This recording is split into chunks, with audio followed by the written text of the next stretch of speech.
is 8:30. It is not only Monday, but today on the 8th is a very interesting day. We're going to talk about why. And I'm going to let you guys know right now, there's no Reiki this evening because the internet company that I chose wrong. I chose wrong. I just want to know, I want you to know I chose incorrectly. So I've had no internet all weekend. I have had no internet to work, and no, I cannot download anything, nor do I have music for Reiki, but I do have something else for you guys. As you know, we just had that crazy ass full moon, blood moon, lunar eclipse in Pisces yesterday. So we're still coming off of that. If you miss getting your moon water out, you can do it today, right now. I will still be here. Go. I will still be here, okay? So we're all still feeling that energy, right? The thing is, now we're going to have a hangover from this energy. But here's the other interesting thing about this being 9/8. Tomorrow is the 9/9 portal, and you technically have the 2 days on either side of that too. So what is today? Today is a conjunction of the 9/9 portal and that crazy intense ass moon. So I thought, you know, what is it that I should do? I was really stressing out earlier because I thought, you know, I don't have any music. So what am I going to do? And I was driving home stressed out about it. And I thought, you know what? You're just going to read for the Zodiacs. That's what you're going to do. You're going to give everybody, you're going to give the people what it is that they want. And that is a cheat sheet for the week. But I have a special treat for you. Because it wouldn't be a Bodhi live stream without something awesome. Am I right? The answer is yes, by the way. The answer is yes. So my friend Camille, who is a fantastic ass tarot reader, is going to help me out this evening. And what we're going to do, I'm going to give you your cheat sheet for the week, just like normal. I'm going to give you your stones, your spirit animal for the week. And then Camille is going to give you kind of a couple of card draw about what the 9/9 portal is doing for you as far as the spiritual rebirth. And if she has a stone recommendation for you for that, there you go. So you're going to get all the stones. In other words, oh no, you have to go crystal shopping. Oh damn. And then you're going to have a cheat sheet. And just like always, we're going to start with Capricorn. I also want you guys to know I'm going to do one thing different with the Zodiac reads tonight because this is such an intense day, an intense time of moving forward. Are you ready? Camille? Okay. She started to walk away. I was like, are you okay? I'm not sure about that. I busted out a deck that was hiding in the back of my shelving. I haven't used this deck in a while, and I'm not gonna lie, I already hurt my own feelings with it. And that is the Dark Mirror deck. And for those of you guys that are not familiar with the Dark Mirror deck, this is a shadow work deck. You already know where this is going. If you watch me for any length of time, you already know where this is going. But in the meantime, we're going to start with Capricorn. We're going to go around the horn, and we're going to go from there. And it's going to be great. It's going to be fantastic. And we will not have any feral signs this week. That is the answer. We're not going to have any feral signs this week. I'm going to wag my little finger at all of you. For those of you guys that have never, ever watched me before, this is your first time, whatever, hello. And the Blue Bodhi. This is my gorgeous friend, Camille. Camille, sorry, that is in the way right there. We're just going to sit sideways in the chair. We're going to get real close and personal because there's not a lot of room in home. So you have to lean over this way. Camille is one of the 3 people that I let read for me, just so you guys know. You can book a tarot reading with her on my website. We're ready, Capricorns? I don't know if are we ready? Are we ready? I don't know. Because this full moon was super mega freaking intense. Okay, Capricorn's throwing cards. Caps? No. No. For those of you guys that have never watched me read, I've been reading professionally for a very, very long time. I pay attention to my card decks. My card decks and I are friends. This, Capricorns, no. You threw a card, you have a card, and you want to pull... I can't with you. Already. And we're going to draw a shadow work card because of course we are. Because of course we are. Well, at least Capricorns came really quick with that one. That sounded really bad. And my inner Beavis and Butthead just went. All right, Caps. Really Here we go. Lilith. Caps want to start off the Zodiac reads with fucking Lilith. Okay, Capricorns. Okay. That is instinct, animalism, hunger. So for those of you, let me just pause here. For those of you guys that have a significant other that's a Capricorn, get some Gatorade. Just go ahead and get some Gatorade. Some snacky snacks, some carbs, maybe some liquid IV. Then you have courage, wisdom, and this card you threw at me sideways. The moon, Luna. I'm not going to turn the shadow work card over just yet. Let me just say this. Capricorns be Capricorn in this week. I'm serious. This is not normal Capricorn workaholic energy. This is balls to the wall, following your gut, making crazy decisions, doing all of the things you've been scared to do up until now, using all of that Capricorn wisdom that you have in there. I'm going to give you guys a little sneak peek into a Capricorn brain. Capricorns are absolutely that zodiac sign that will notice everything about everything, and they pick up all the random information and they store it right in there or there or there or there, wherever. They store it. Capricorns are the little kid from Jerry Maguire. Did you know dogs and bees can smell fear? Capricorns are that person right there. They notice every single fucking thing. Capricorns, every little detail that you've been noticing lately, this is your confirmation that, yeah, that's a thing. Yeah, guess what? This is exactly the universe giving you that sign. Do the fucking thing, Capricorn. Now, what's interesting about this is because this is sideways. The time between now and the next new moon is going to be very intense for you, Capricorns. Very intense for you. To start our Zodiac reads off with freaking Lilith card, I'm working on my cursing. It's not working out very well, but we're going to work on it. I can't even keep a straight face and say that. Okay, anyway. Capricorns, I want to say this. Because here's the other thing about Capricorns, for those of you guys that don't know. Capricorns will look at the risk in front of them, the decision in front of them, and they will look at every single possible outcome because they're just magical little shits like that.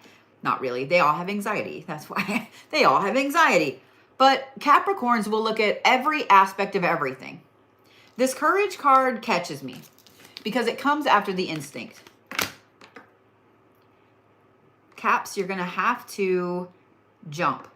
I know that when I said that, every one of you went, but there's no but. You have to jump. You have to make the decision and you have to follow through with it. There are going to be some bumps and the risk is not something that you've calculated all the way yet. But guess what? I also know that you guys are smart little shits and you're going to pay attention to everything and you're going to be in front of the curve before the curve ever comes around to smack you in the ass. Are you ready to look at the shadow work card for the week, Capricorns? I, as a Capricorn, fully approve of this message. I just want to say that. As a Capricorn, I fully approve of this message. However, there is a but to this, Capricorns. You cannot just blindly take this Lilith energy and just go out and do whatever the fuck you want to do. All of the things that you've been putting off doing do not need to happen right now. This is your confirmation that you need to jump. It's now or never. If you don't do it right now, it ain't gonna happen, Capricorn. You want to get back to yourself. You want to get back to that workaholic mode, that badassery, whatever it is. Go. Do it. But you have to make the conscious decision to do it. I'm almost afraid of this card. I'm not gonna lie, because I already hurt my own feelings.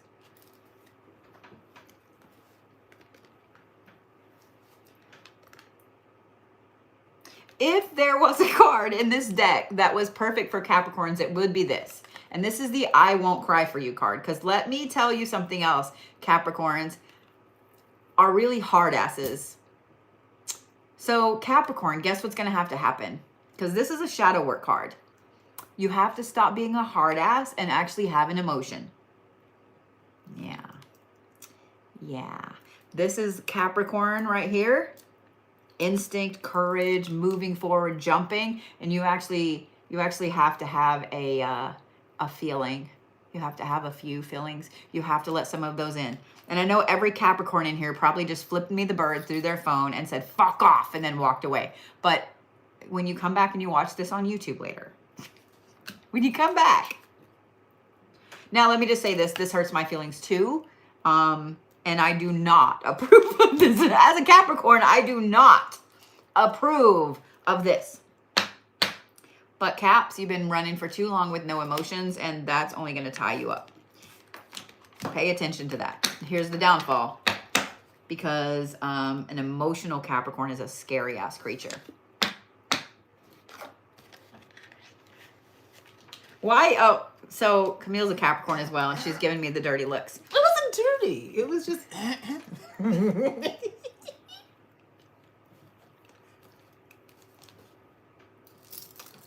So Camille's going to pull a couple cards for Capricorns for this 9-9 portal to see what the hell y'all need to be letting go of now that I just told you that.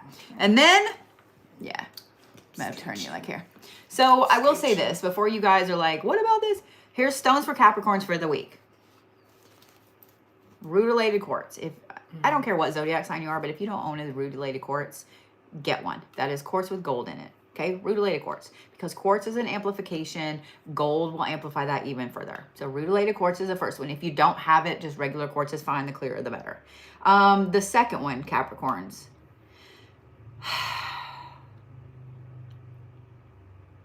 I'm going to say Brecciated Jasper. Brecciated Jasper. If you don't have Brecciated Jasper, it is easy to find. It is fucking everywhere. Go. Oh no, we have to go shopping. Capricorns, you are the hawk this week. You are the hawk this week. All right. Hey, everybody there in Bodieland.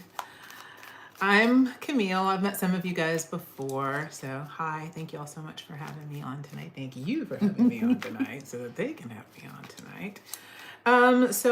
Bodie asked me to pull a couple of cards to see what, based on the message that she's given, then what is it that each sign respectively needs to let go of. And so any Capricorns out there, as she mentioned, not only is she, of course, but I too am a Capricorn. So, hey, don't kill the messenger because I'll be going through it too.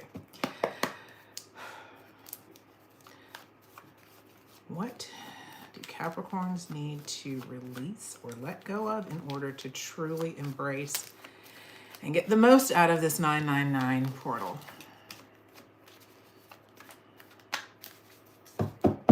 I'm a little nervous. Nervous. You and me both. I'm a lot nervous. That whole way just like shots fired. Yeah, I'm a lot nervous. I'm not gonna lie.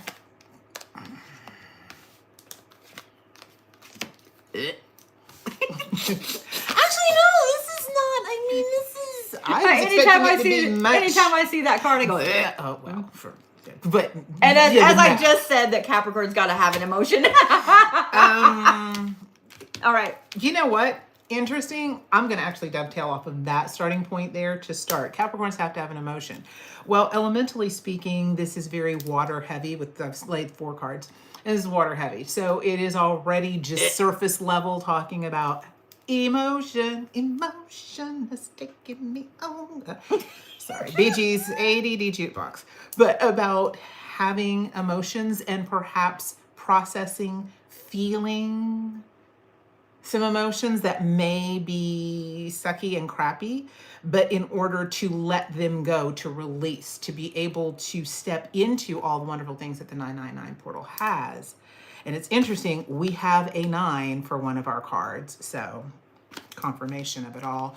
And the fact that there are only 2 cards that have an eclipse in the tarot, and we have one of the cards that actually is showing a lunar eclipse. I did not know that. Mm-hmm. Okay. So it's very much what is clear as crystal, as Willy Wonka said, it's clear as crystal in the fine print. What do you know that you need to walk away from? What toxic behaviors, emotions, what patterns that suck you back in that you're realizing now it is so important to let go of, because it's going from an 8 to a 9 for Capricorns to literally progress, mature emotionally, but also to be able to differentiate emotion from intuition. But what toxic things that get us sucked back in. There may be a learning curve with some things, but then where do you need to educate yourself? Where do you need to accept that, hey, in some respects, I might be super new at something, so I might need to accept that I have to ask for help. I have to accept and receive support. But then what can I actually do in action mode in order to at least start? And then connecting, reaching out. Who has your back? Who doesn't? Who do you connect with? Who can you have open communication with and open dialogue with? And since Lilith came up in the reading, if there's anyone that Lilith has been knocking on the door that you haven't answered, maybe now's the time to at least initiate that conversation. I would say if you're not ready to have, the truth bitch slap you in the face, Lilith might not, you want to just keep her in queue and be like, RSVP at another time, ma'am. But what things, fears? Brett said the boof be boofing. What fears, and maybe again, like with Lilith, facing that shadow, doing the shadow work, immersing into that aspect of self, the energy of serpent or snake, shedding what no longer serves you, facing your fears in, with caution, but at the same time. Did you hear that too? Okay. So since moving into this house, I didn't mean to interrupt you. There was a bang out there, and it was not like an animal. It sounded like something upstairs. But anyway, there's been some odd noises, and we're just gonna leave it at that. Yeah. We're just gonna leave it at that. So Capricorn, also, the last thing I'm noticing is sometimes we can go into isolation mode. We love our Capricorn cave. It's going to require less Capricorn cave time, whether that's literally being in your domicile too often, too much, and not wanting to leave it, whether that's being in our heads, because Jesus Christ, the poster children for overthinkers and overanalyzing Capricorn. But yeah, being willing to step out, venture forward, even small steps, small things. Look, yeah, we've heard our own feelings as well as every other Capricorn. What's funny is that's what I got for you guys for Capricorns. What's funny is I definitely am not somebody that I don't like to leave my house. I mean, Camille's been like, can we please go somewhere else? For another Capricorn to say, can we please go out of the house? That's pretty bad. But yeah.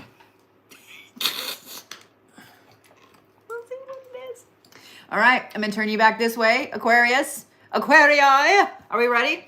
If you guys want to book a reading with Camille, if you need some advice ASAP, she is available. You can book through my website. I like that Aquarius is like, hey, sassafras. for those of you guys that are just joining, if you missed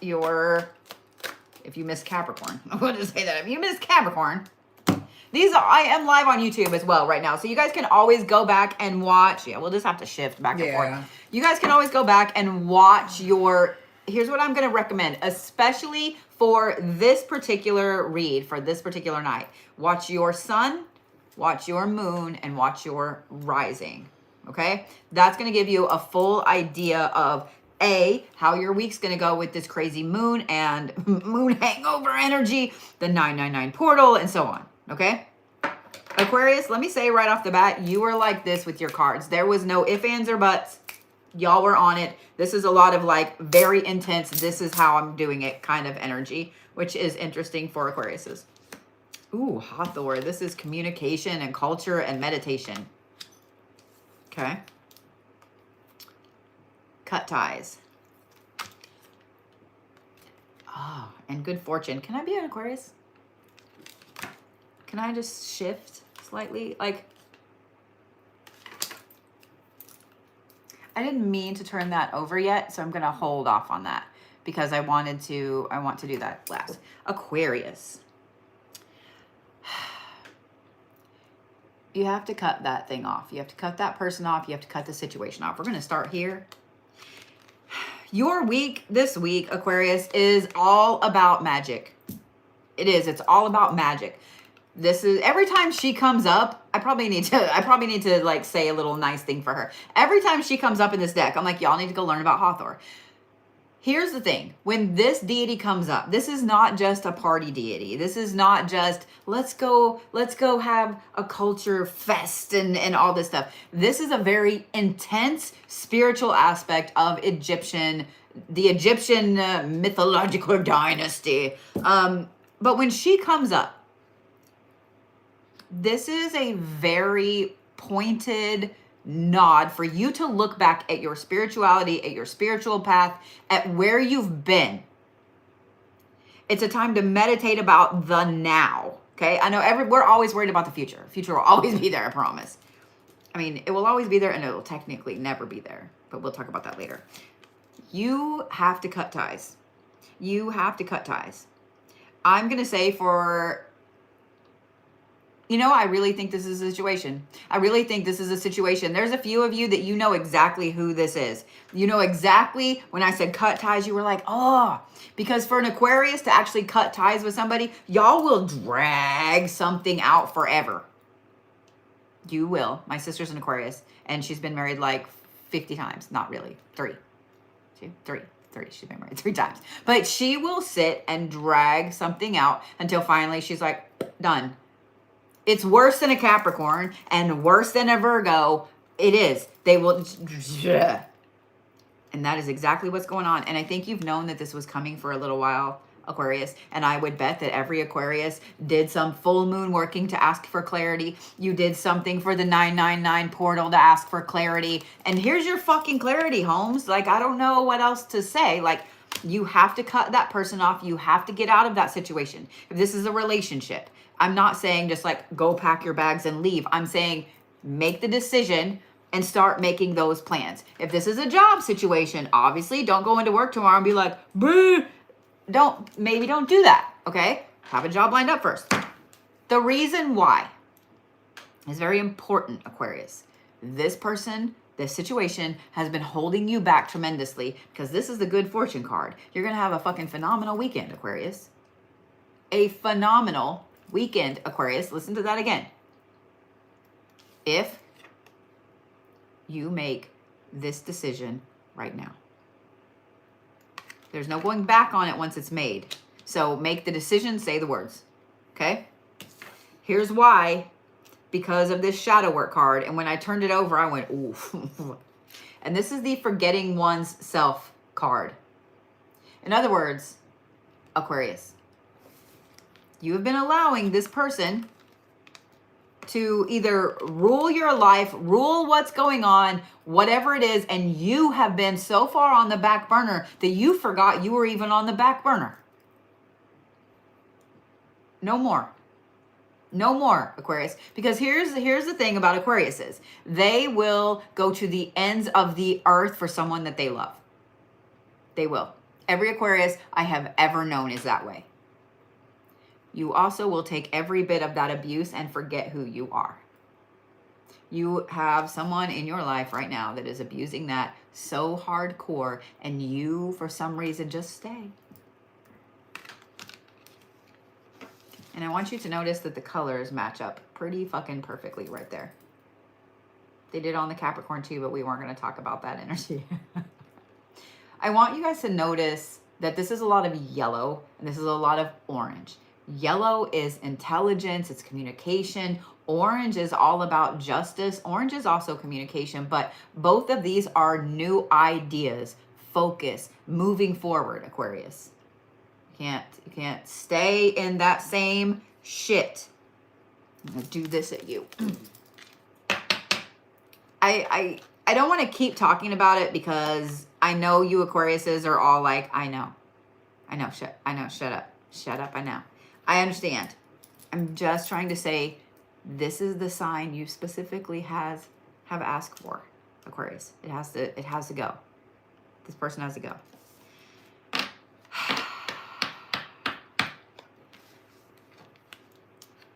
I want to mention this really quick before I give you your stones and such. Aquarius, I want you to take some time this week and go back and look at the foundations that you built for your spiritual path. Listen to that again. The foundations that you built for your spiritual path.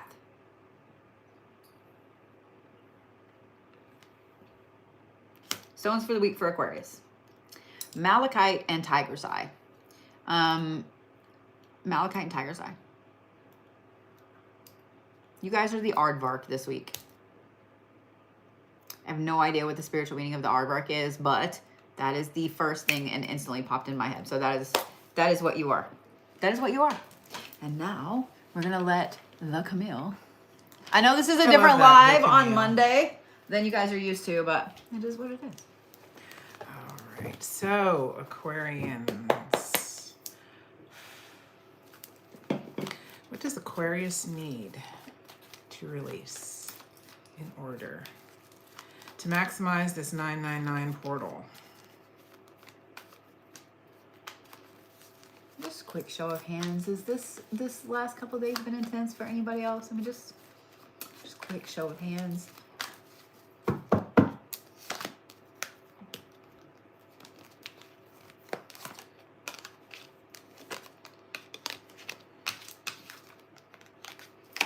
I should not have put the Aquarius cards back up yet.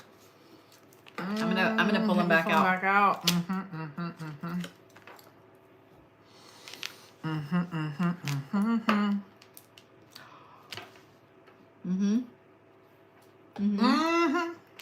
I'll let you disclose whatever you would like.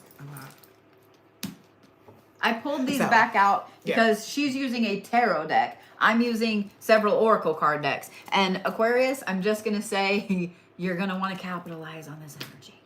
Yeah, that's crazy as hell. So Aquarius, and stagnation is what I'm hearing first off that Aquarians need to let go of, and perfectionism, which is super interesting because I don't normally think of Aquarians as stagnant. I think of, Capricorns. I can sometimes be, earthy, mountain sometimes. But for Aquarians, I don't usually think of them as stagnant creatures, but they are saying stagnation, perfectionism. To quote a certain individual, do not let perfection be the enemy of the good. Don't get caught up in perfectionism that is holding you back. You slip into your full-on old man. Okay, so I'm done. Sorry. Dude, you did a pretty good. Okay. Yeah, that's who that was. You can literally say. Well, I mean, hey, this is your live stream. I'm still learning them, Oh, it was an Obama. That was my terrible President Obama. Do not let perfection be the enemy of the good. But you got the cadence down, right? So yes, let go of anything where you're waiting for the perfect timing. It's almost like reminding me of like double dutch. You just gotta figure it out, find the rhythm, find the beat, and just look for the opening, not the close. Does that make sense? It's almost like if you ride a motorcycle, one of the things that they teach you when you learn how to ride a bike is look for the hole. Look for the opening. Don't look for the crash, look for the opening, look for the hole. And that's what's going to direct your focus. And that's what's going to help you to slip through situations as opposed to being unpleasantly stopped from progress. Weird analogy, get used to it from me. That's how I speak.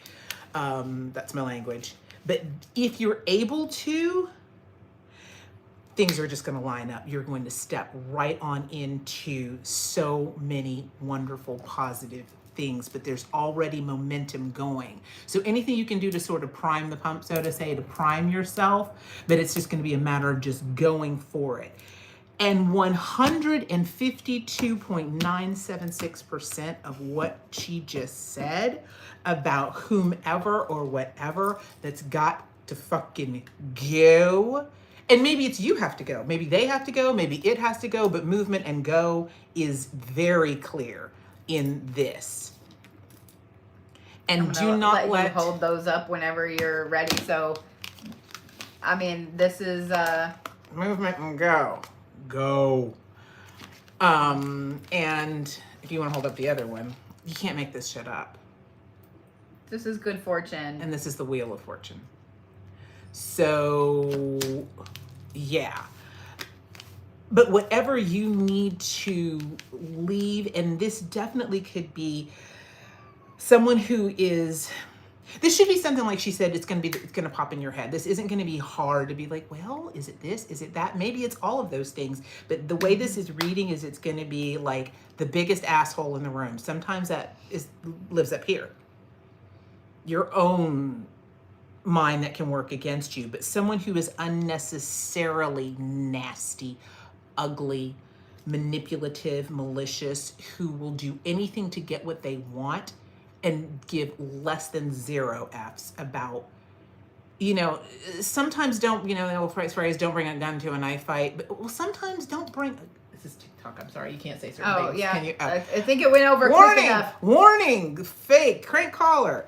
Don't bring, this is someone who is too excessive. Don't bring a stick to a rock fight. There you go, okay. This could be someone who can be extremely, like, their hits are unnecessary, cruel, manipulative, arrogant. And this is the kind of individual, and again, it could be a person, it could be a place, it could be a job, it could be a life pattern, it could be, again, the negative voice in your head, but who will, they fear and intimidation tactics, and they can capture your mental, which then keeps you stuck and scared from the movement and going forward. You got to go. You got leave, vacate, and do not look back. Do not look back. The options, there's going to be some options that are going to be very clear. There's going to be some options of like, well, I don't know. Lie to anybody. Well, don't lie, but lie to anybody. Don't lie to yourself, because it's going to be very clear what is true about what just makes good, logical, common sense. Aquarius, I find it really funny that your week and the portal line up. Does that make sense? The fact that that same card, the Good Fortune and the Wheel of Fortune card, came up in both, this particular person is holding you back. This situation is holding you back, and you're allowing it to happen. Holding you back, they just told me to pull one more card. Holding you back from some wonderful opportunity that could then spread like wildfire from wildfire. I like wildflowers. I like wildflowers too. But for multiple opportunities, you will notice an increase in your energy level, your curiosity, your childlike, like, oh my God, what's possible, and belief. And it's going to be a very, very clear, drastic. I don't like always and I don't like never. I don't like extremes because there's so many shades. It balances out. But so many shades of gray. This is going to be like a night and day change if you follow the advice that we are sharing with you guys. It's going to be like bam. I liked those glasses on you. That was cute. I don't know what that, I'm still learning the TikTok situation, so that was a pretty mask. Thank you. Pisceans, are we ready? How are my Pisces friends? Let me start there. How are my Pisces friends? How are my Pisces friends? Did you guys make it through this full moon? Are you here? Show of hands, the Pisces made it. I love you, Pisces. I know a lot of you guys were having some very, very intensive ass emotions. But I also know that this Pisces, that many cards, you needed that many cards. You needed that many. It was their moon. It was their fault. I was going to sit here and talk about how strong you guys are and how this was an empowering moon. But no, you guys want to have 900 cards. Fine. Some of y'all that have a moon in Pisces are over there like sweating. I already know. All right, Pisces. Did I not just... I have not turned any of these cards over. And I said what I said about y'all, about this being a powerhouse moon. Did I not? Did I not just say that this moon was a very empowering thing for you Pisces friends? For those of you guys that have watched me read for a long time, you know that this is one of my favorite decks. And you know that this is my favorite card in that deck because this is the Golden Empress card. And this is magnetism and potency and confidence. It's the fucking Golden Empress, Pisces.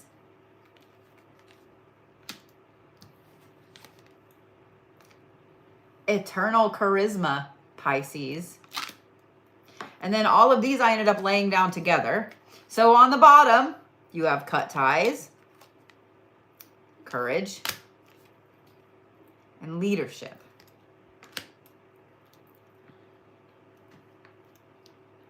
Pisces, I'm fixing to hurt your feelings. I just want you to know. I want you to know. I want you to go ahead and get your big kid pants on. You have 2 seconds. Tell me when big kid pants are on. I know that when this card came up, Pisces, y'all flipped out. Y'all were cheering. Y'all were happy. Yes? And when this card came out, the Eternal Charisma, same thing. Every Pisces in here was like, fuck yeah, right? You want that, Pisces? You want that? You want it? You want to be a powerful ass bitch? You want to be the one that's the magic in the room? You want this Eternal Charisma, this Golden Empress energy? You got to cut ties with that bullshit that you keep telling yourself. Let that sink in a minute. And when you're done hating me, I love me some Pisces. Pisces. I love you. I do. Y'all are the water of the water. Y'all are so squishy and so awesome. But you guys also give up so much of your own fucking self to allow other people around you to be successful. Well, guess what, Pisces? I'm going to give you a little dark Capricorn energy. Fuck that person. I'm going to say it again. Fuck that person. I want you to look at this card. This is the card for you for the week, Pisces. You got to have the courage to cut that thing off, to cut that person off. And this for you, Pisces, is a person, because you Pisces usually do not allow a situation to take you over. You allow a person to take you over. You have to take leadership into your own path and your own life. You want this success. You want all of your manifestations. You want all of this charisma. You want all of this magnetism. You want all the things, right, Pisces? How much are you actually willing to work for it? Because the thing standing in your way is not technically someone else. The thing standing in your way is not a situation. It's not some roadblock. It's not the universe. It is you. It is you. You're holding on to that person because whatever 900 reason. You're holding on to that person because insert whatever you want to here.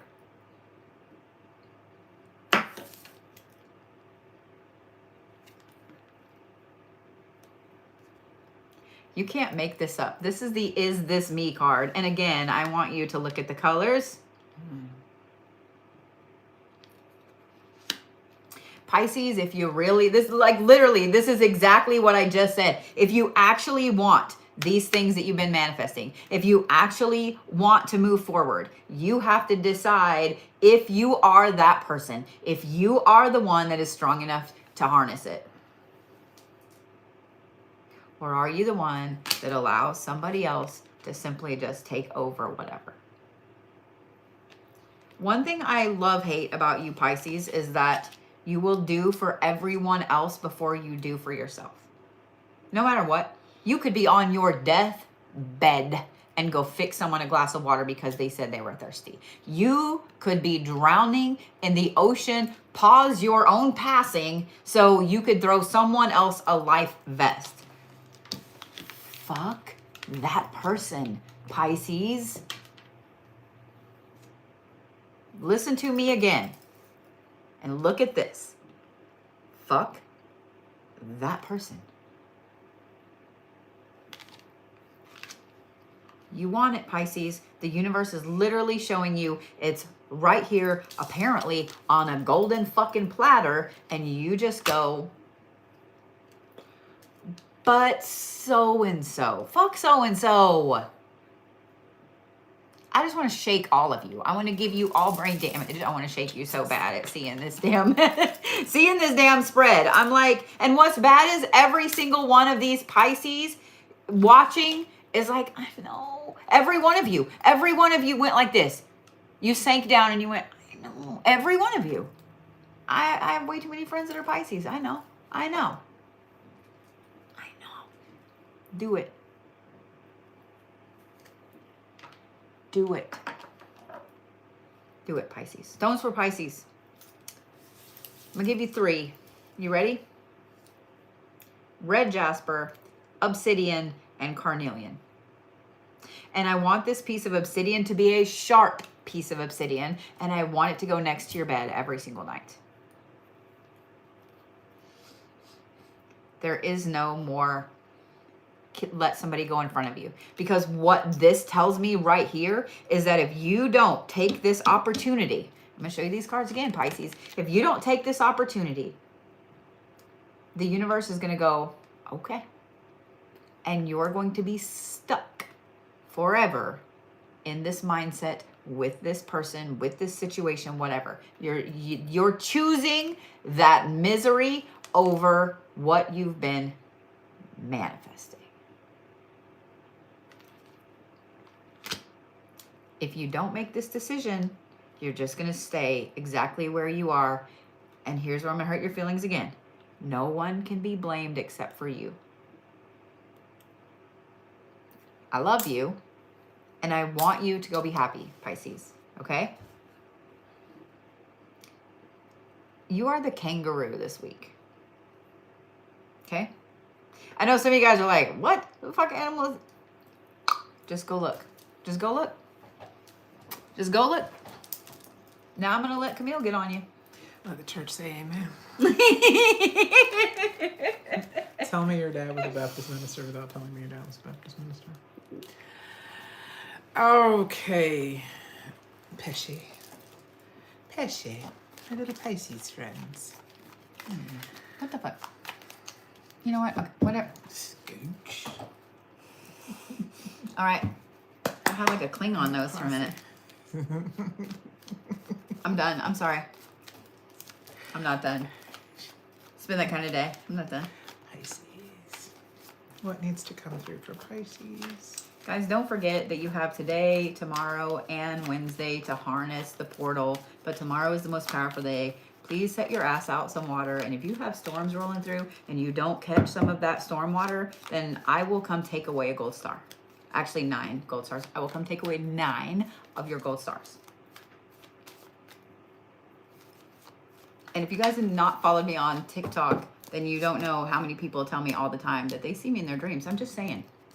I'm kidding. So please, some of you guys are going to be like, wait, what? Did she just threaten me? Are you threatening me? Okay, I'm sorry. I'm done. Oh, this just popped in my head. Aquarius, it is not your turn, but one last thing that just popped into my head. A lot comes through for me with that's music. Your theme song for this week is Jump by Madonna. Look it up, read the lyrics while you're singing it. It should make all the sense in the world based on your reading. Thank you, Aquarius. The door is that way.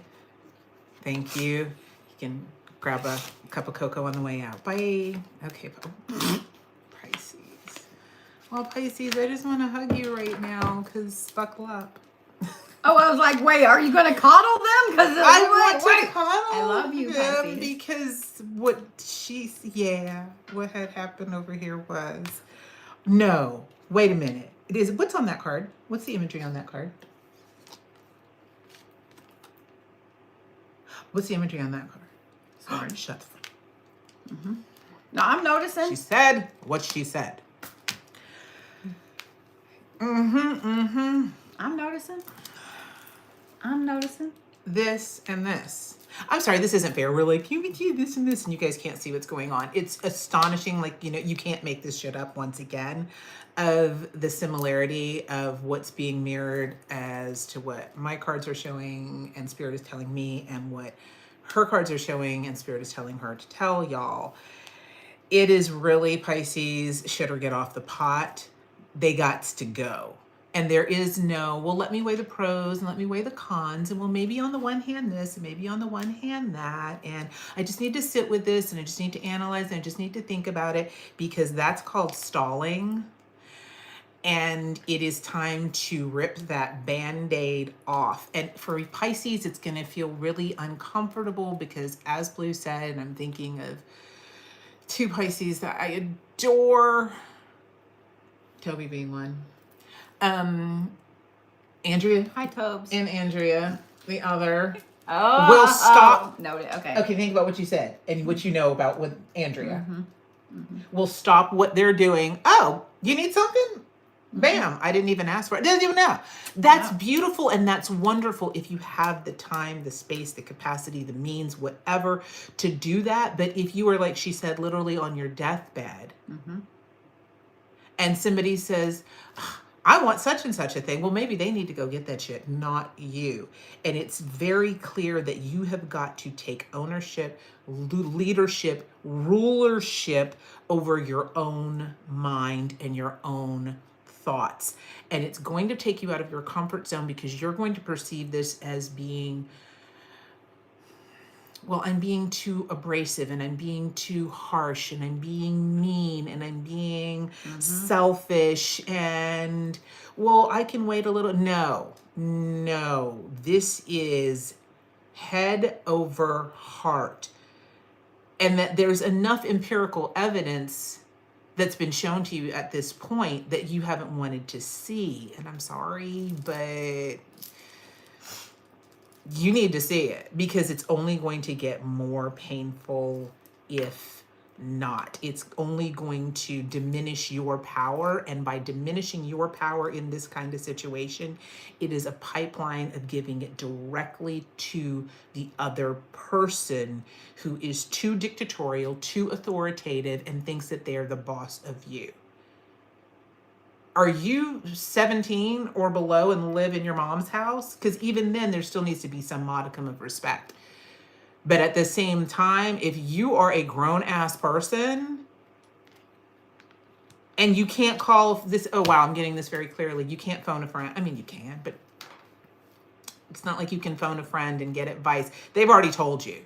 If you really want to phone a friend, phone the friend that you know has your best interest at heart, but is going to be like, okay, because you're you, I'm going to start this off with kid gloves for 2 seconds. You sure you called me? Do you really want me to give you the answer or the response or my opinion? Because if you want something soft and genteel, you know you need to call somebody else. In other words, everyone needs a sass. You can't have mine.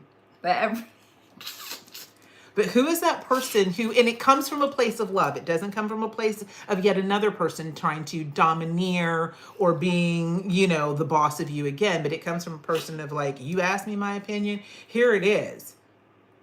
The signs are on the wall. Cut the shit.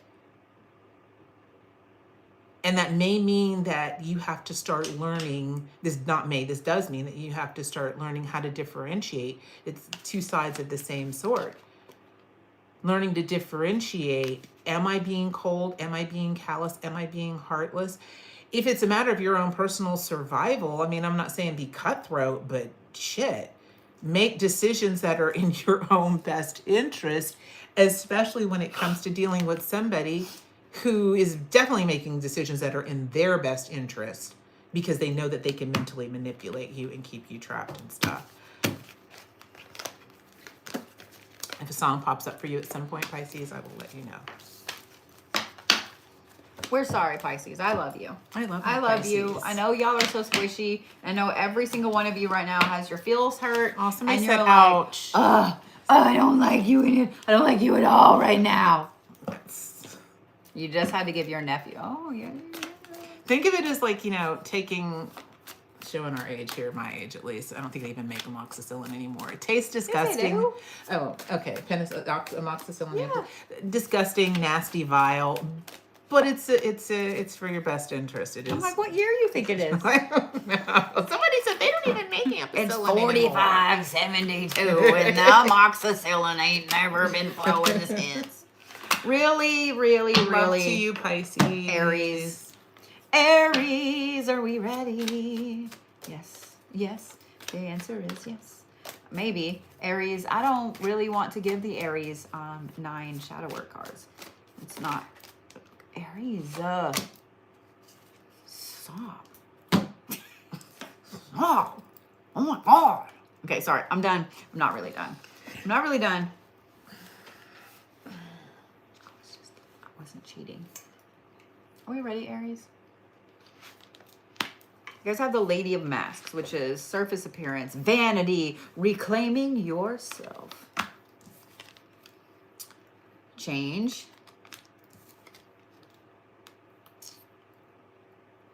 This is an overcome fear card. Ooh, this is a deep, deep Aries dive here. And protection. We're going to leave this right here so you guys know I'm not looking at it. See, look. Okay. Aries. This is a deep dive, okay? Because here's the thing. Aries is probably one of the most confident signs of the zodiac. You can't tell y'all shit. You already know it. Y'all are like Wikipedia. Y'all are Ariesopedia. That's what you are. You're Ariesopedia. You cannot tell an Aries anything about anything. You can't. Y'all already know it. The thing about you, Aries, though, is that you do get so caught up into this powerhouse emotion that you are. Every Aries I have ever met in my entire life owns that they are an Aries, period. And if you guys know anything about the god Aries, then you know exactly how that energy is. It is very forceful. It's very in your face. It's very who it is, and they're not going to change. I love you, Aries, for that, because I know that if I really need to hear some shit that's probably going to hurt my feels about what I'm doing, I can call an Aries, and they're going to be like, yeah, bitch, yeah. This is exactly blah, blah, blah. But here's the thing, Aries. What this tells me is that here lately, you've been feeling unfulfilled, unsatisfied, whatever you want to put right there. You have not been enjoying life. You've been going through the motions. You've had great days. You've had good times. You've had things have been rolling along smoothly, but in here, inside, you've been sitting here like, I hate this. I hate this. Y'all have had this inner little pessimistic voice like, you know exactly what I'm talking about. This tells me that there is something you are deeply afraid of. And I know every Aries in here went, it's not, but you know I'm right. But you know I'm right. Even the god Aries is afraid of something. I want you to think about that. Just because someone is a god or goddess does not mean they don't have a weakness. The same goes for you, Aries. Just because you are this powerhouse cardinal sign of the zodiac does not mean that you don't have some type of weakness. And it becomes a fear, and this fear has been festering. It's turned into gangrene at this point. It's nasty, it's stanky, and probably everybody around you can see it, but they don't want to say anything to you. You're walking around with a nasty, stank gangrene leg, Aries. I got really gross really quickly, and I'm not sorry.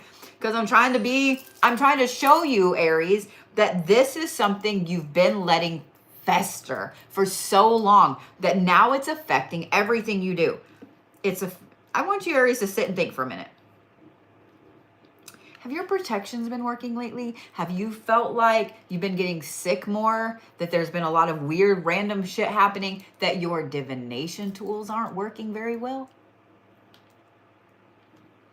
You've cleansed them. You've reprogrammed them. You've charged them. They still ain't working. All of the spell work, all of the workings, all of the candles, all of the things that you normally do that you get great results from.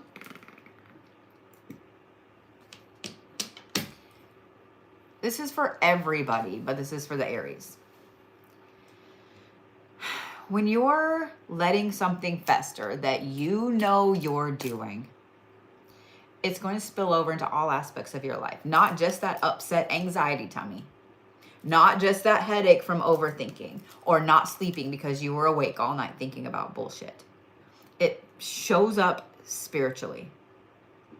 For a lot of you guys, you've heard it in this term of a crisis of faith. That's exactly what you're going through right now, Aries. The thing is, I don't think that you're going to get the opportunity to decide if you want to change or not. It's here. It's happening, it's coming, and it's going to be one of these things, because you Aries don't ever do anything slow. It's going to be one of these, like, smack you upside the face, knock you on your booty hole. Just don't hit your head on the way down, okay? Like, protect the nog, okay? But Aries, you don't have a choice. You don't have a choice. You have let it fester for so long that now Dr. Universe is in and we're going to cut that leg off. I'm just saying.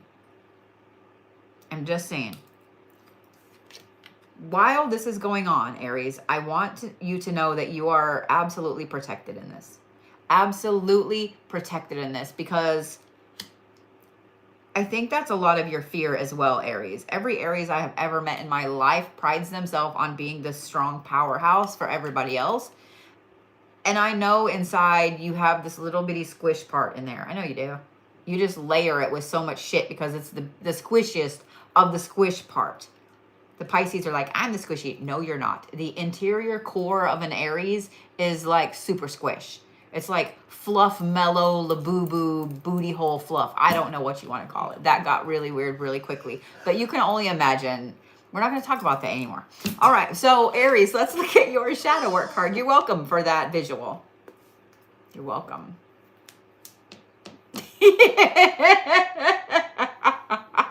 I wanted to make sure y'all were listening and didn't go to sleep or tune out, because I know the Aries are like, yeah, well, she's getting on to me, so I'm just going to go over here mentally. Let's look at what shadow work you have to work on for this week. Oh, this is perchance to dream, Aries. This card right here is all about actually letting your dreams roll instead of having a dream and putting it down. Having a dream and putting it down. I know none of you Aries wants to hear that you were letting your dreams go to the wayside, because you guys pride yourself on being powerhouses in all manners, shapes, and forms. But guess what? You have been. You have been. You don't get a choice, Aries. The universe is going to make you change. Stones for Aries for the week. I'm going to give you one that's a little less common. If you don't have it, then that's fine. See if you can find one, but I'm going to give you one to replace it if you don't. That is Iolite. If you guys do not have a piece of Iolite, A, be looking for one when you're out. But B, Aries, if you don't have Iolite, Labradorite will be the next best thing. And that is everywhere. If you got, it's like a beginner stone. And if y'all don't have a piece of Lab, I don't even know what to say. I'm just going to look at you. All right. If you don't have a piece of Lab, you can just replay that. Iolite, if you got it. Labradorite, if you don't got Iolite. And the other one is, ooh, Smoky Quartz. And Black Tourmaline. Because I wanted to say Black Tourmaline and Smoky Quartz, so yeah. Christine's like, stop giving stones. I can't put all of that in there. Animal-wise, you ready, Aries? I'm going to give you an animal you're going to be proud of. Are you ready? Are you scared because I said it that way? The Anaconda. You are the Anaconda, Aries. I know every one of you Aries was like, yeah. But go look up the spiritual meaning, bitches. Go look up the spiritual meaning. Okay, Aries friends.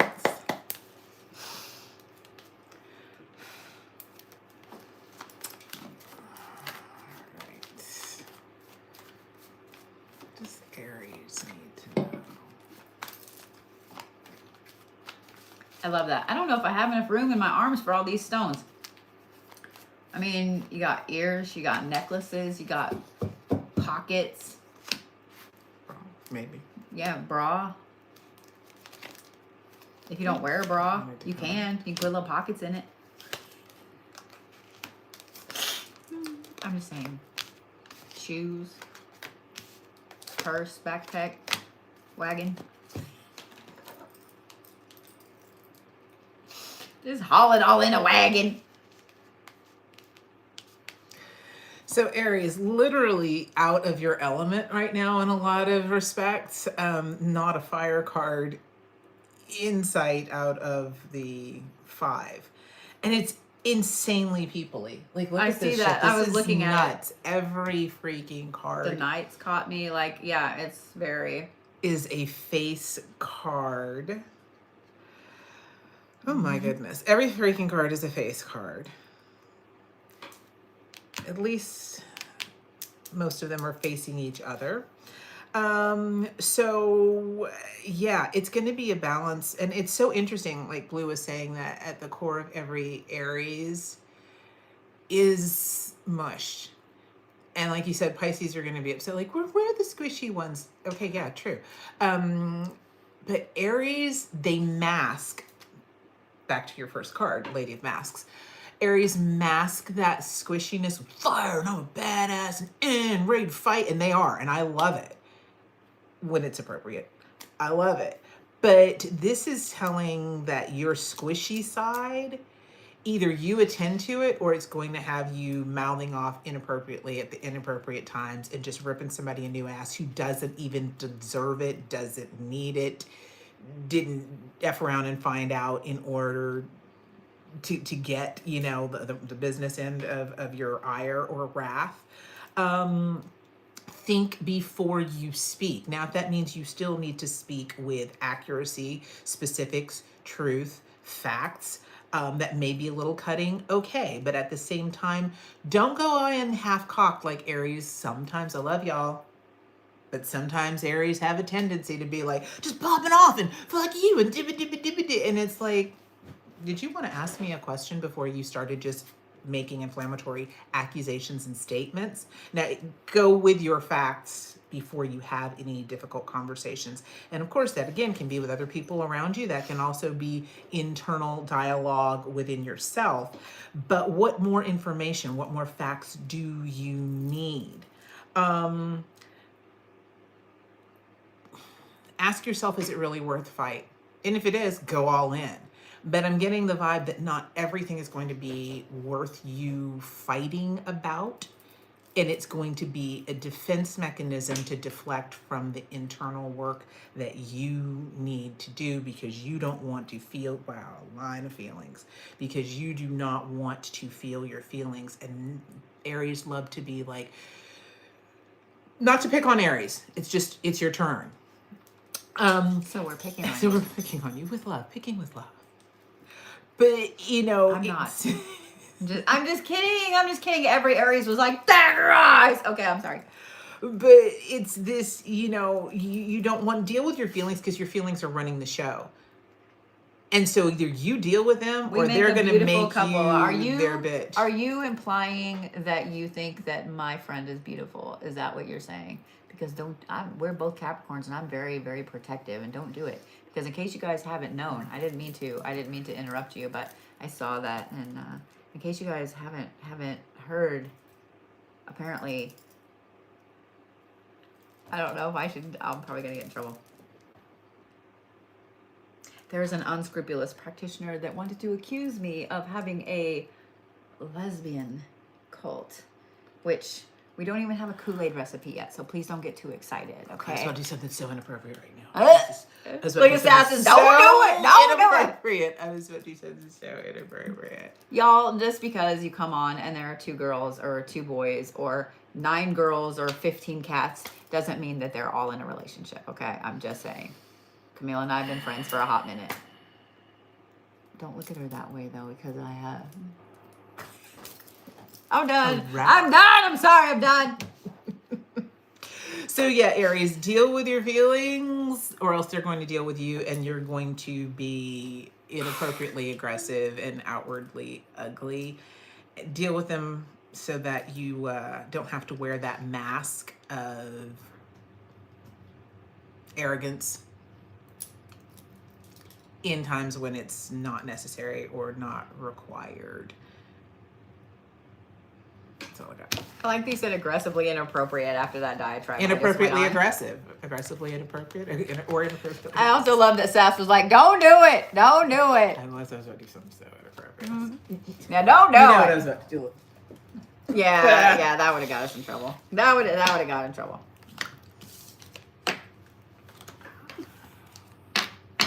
All right, speaking of that, Sass, are you ready, Tauruses? Sassafras.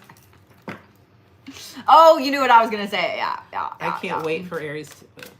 Unless somebody said something about being Y'all, inappropriate. you need to realize that if you guys accuse me of doing something, I am going to take that accusation and run with it. And not only am I going to run with it, but I am going to drive that football into the ground so far that people on the other side of the world and probably way on past in another galaxy are going to be like, look, bitch, that joke is old. Stop it. But I'm still going to do it. I'm still going to do it. I am a witch, after all. I mean, do y'all really know what kind of powers I have?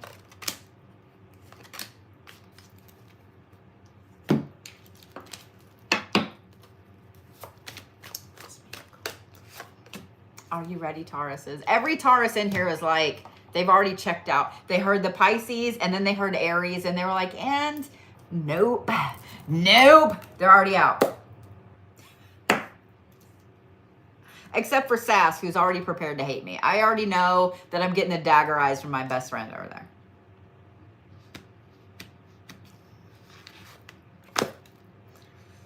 El Shaddai. Oh, I don't want to boost y'all's egos because that's all the Tauruses need is an ego boost. This is wisdom and kindness, which I almost can't say with a straight face for Tauruses. I love you, Tauruses. Y'all are some hard-nosed asses. Y'all are kind when you really, really care about somebody. Y'all are kind.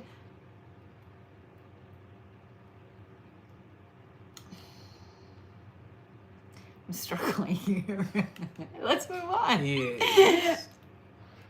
This is paternalism, kindness, knowledge. Ooh, rebirth. Cast away negativity. Every Taurus is getting excited about this because you petty little shits. You are getting so excited about this. I already know. And blessed day. Now, I'm not going to turn this card over. This is a shadow work card. We're going to hold on to that. Taurus. I can't believe I'm about to do this, but are you ready? I'm giving you the go-ahead to be petty.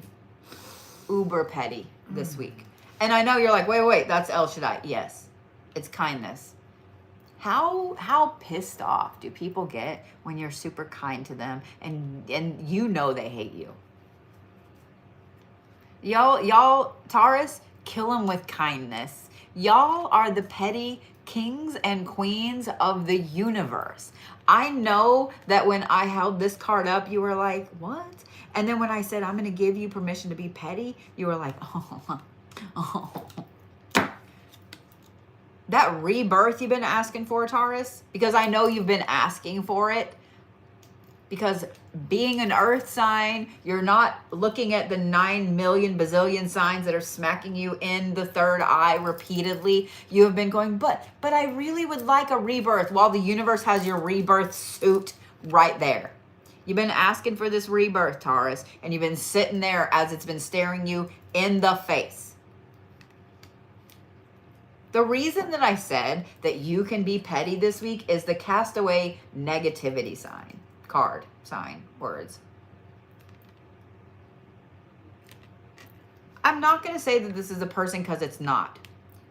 The negativity that is going on around you that is keeping you from seeing all of these damn signs about this rebirth is literally something coming from in here.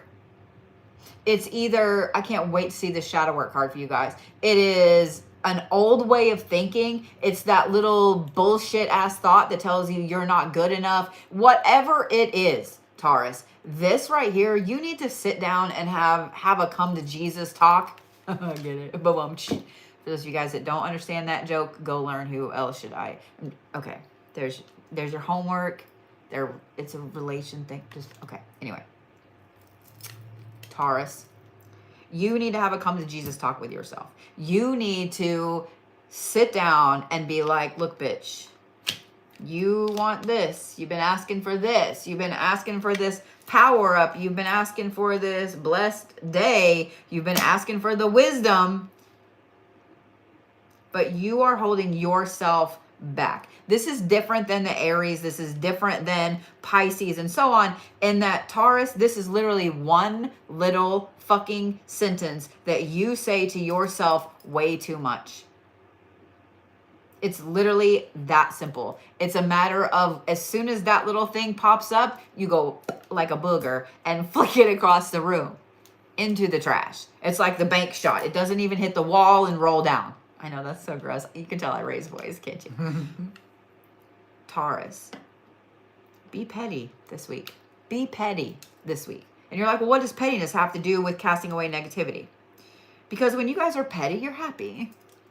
I'm not dumb. When y'all are being petty, you're happy. When y'all have something to be petty about, it makes your little Taurus-y hearts happy. So here's the thing.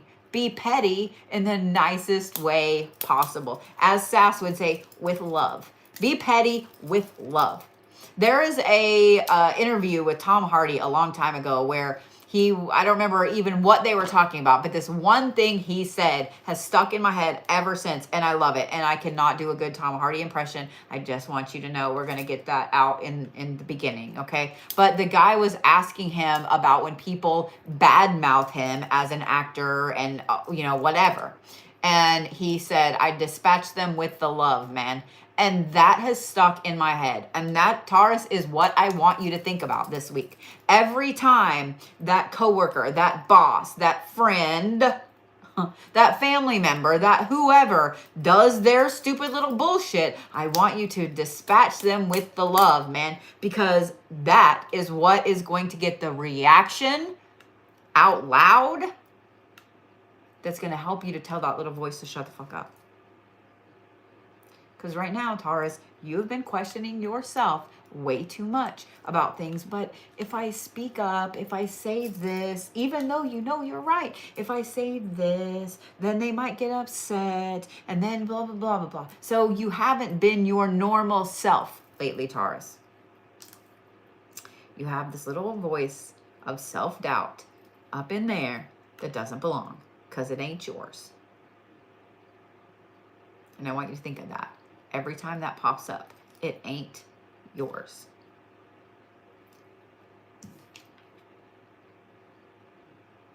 I'm going to say this, the blessed day card. One of my favorite things to say when I am firing a client, a friend, a coworker, whatever, is that I wish you nothing but the best. Just wish them a blessed day and let them move the fuck on somewhere. Kill them with kindness this week, Taurus. They will flip out. And you can go home and sit in your little chair in your baggy, gross-ass sweatpants and shovel food in your faces from your favorite restaurant and giggle internally while you do the Mr. Burns fingers because you got the reaction that you needed. Are you ready for this, Taurus? You cannot make this up. This is the artificial heart card, Taurus. In other words, pull a Capricorn. Pull a Capricorn. Does that not fit exactly with what I was saying? You can't make this shit up, Tauruses. You have my permission to be the petty kings and queens that you are. So, stones for Tauruses.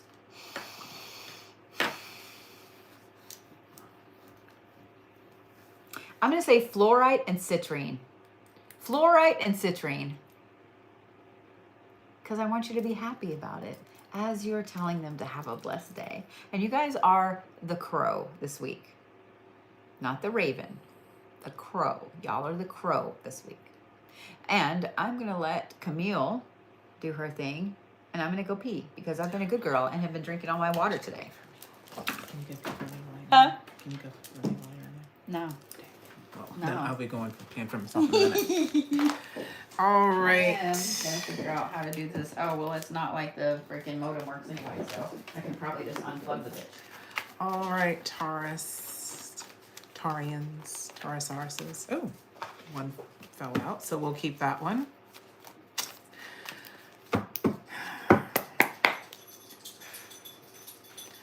What does Taurus need to know? What do the Taurus of people need to know? And disco.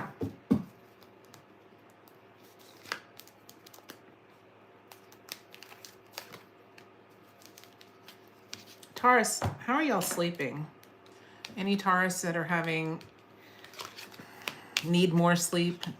And sleep, let me clarify that. It could literally mean sleep. It could mean more restorative sleep. It could mean just rest, just taking time to not look at screens, to not engage with anyone, and to try to just mentally disconnect. Breath work, breathing exercises, being outside in fresh air, anything to kind of get you ruminating before bed, Vanessa.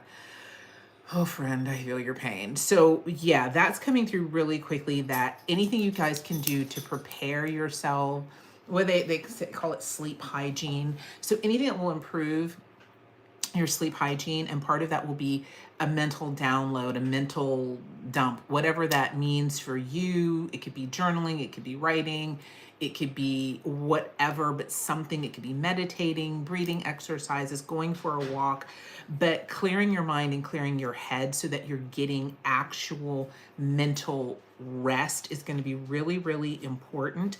Also, writing things down so that you don't forget them. Notes app. I'm a big proponent of writing by hand as opposed to, but hey, whatever works for you. Type it in, write it, so that it's not that, oh my God, my body's physically exhausted, I'm going to bed now. And then your brain is like, da, da, da, da, da, da. And now all the things come flooding in that you forgot, and you're worried about what you didn't finish doing today and anticipating all the things that you have to do tomorrow.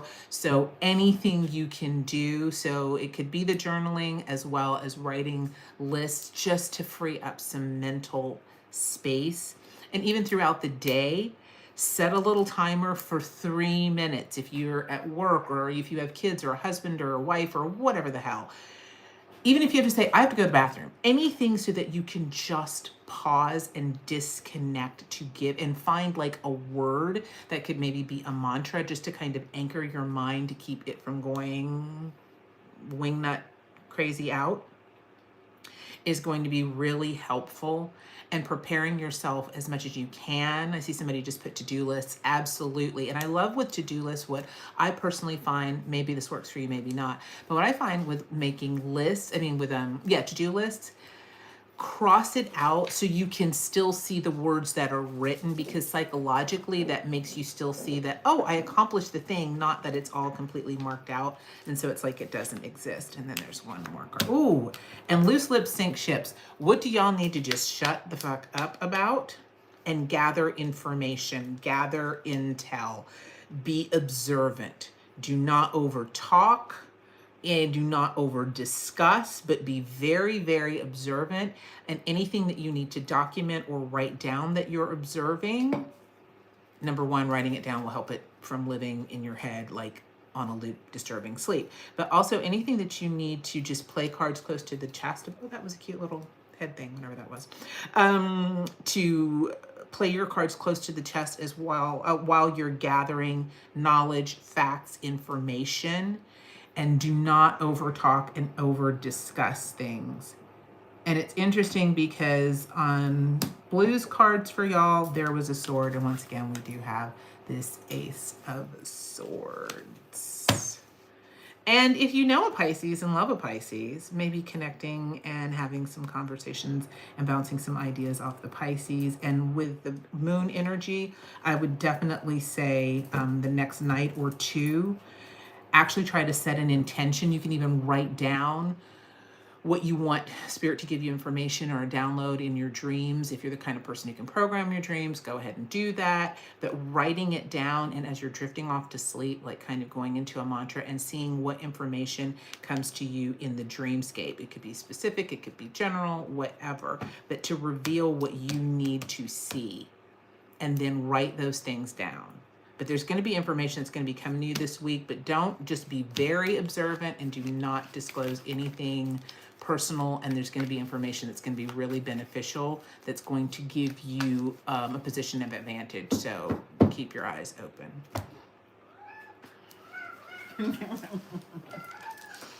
Tag, I'm it. I'm glad that I got up because I had to check my sugar too. And How is it?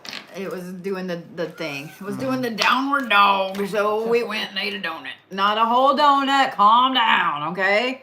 Why is this doing what it's doing? Or maybe it's me. Maybe it's me. It's me. Hello, it's me. Hello, it's me. I'm the problem. It's me. Excuse me. By the way, I want to say something while I'm drawing cards for the cancers here. Let me turn you guys this way. While I'm drawing cards for the cancers, I had the weirdest thing happen. So I've been on TikTok since it was a TikTok, and I've had all kinds of shit happen. Okay, I've had people say some of the most horrendous things to me. I've had unaliving threats. I've had all of those. Cancer's really 3 cards. Okay, I've had all of those things, right? I have heard the meanest of the mean things that people could say to me. I have had the best of the best things that people could say to me. Today was a first. Today was a first. Are you ready? I gotta tell you this. All the cancers are like, oh, I forgot Gemini. I'm so sorry, Gemini. So you guys get to go after cancers. Because I drew with the intention of cancers. Sorry. Today was a first. I just reposted a video that was really, it was eye-opening and done in a funny way about how much $1 billion actually is and how much people, if they had $1 billion, how much they could actually spend every single day and still not spend it all in their lifetime, right? And so I just shared that video yesterday. Today, I got a message from an account that no longer exists. Not just a message. I got 47 messages about how wrong I was about one of the billionaires that they spoke about in the video. Let that sink in a minute. Not only did I get message after message after message about this repost. It wasn't even my video. It was a repost. But they sent me multiple screenshots of Google about how great of a person this person is. I never said I don't like the person. That was a first for me today. That was a first for me today. Holmes, I didn't make the video. Never said I didn't like the person. Calm down. In the immortal words of Ace Ventura, obsessed much. All right. Cancers. I drew with the intent of cancers. Every Gemini in here is ready to skewer me. I promise I will get to you next, okay? Okay? But cancers. It is my cancer babies right now. All half the world of ya. Y'all have Osiris. This is commitment, acquisition, and responsibility. What's funny is every Cancer goes, I don't want no more responsibility, but you do, and you take it on all the time. And then you had to draw 3.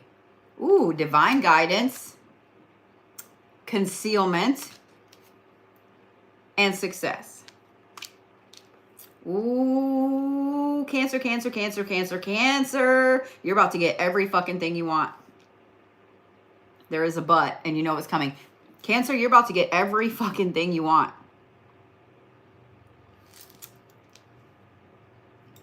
Osiris is an interesting card in this deck because it is commitment and responsibility as well as acquisition. And I want you to think about that. Because when you start to get everything you want, Cancer, that comes with a whole new aspect of responsibility, does it not? Let's say that you get your dream job. Let's say, Cancer, that you have been manifesting hardcore to get your dream job. There still comes with a lot of responsibility because then you have to do said job, and you have to do said job well to keep that dream job. Let's say that you've been manifesting a new house. That also comes with an entire, thank you, Amy. With it, I love the little bear. That was the cutest thing. It comes with an entire new thing, set, rules, whatever, of responsibilities. I knew that was coming. I'm sorry. I already fixed it.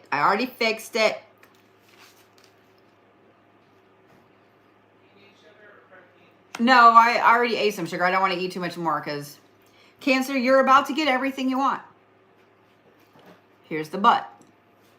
Because there's a big, huge, monster but. You're welcome for that. Divine guidance. The universe has been telling you that you're about to get everything you want. The universe has been telling you.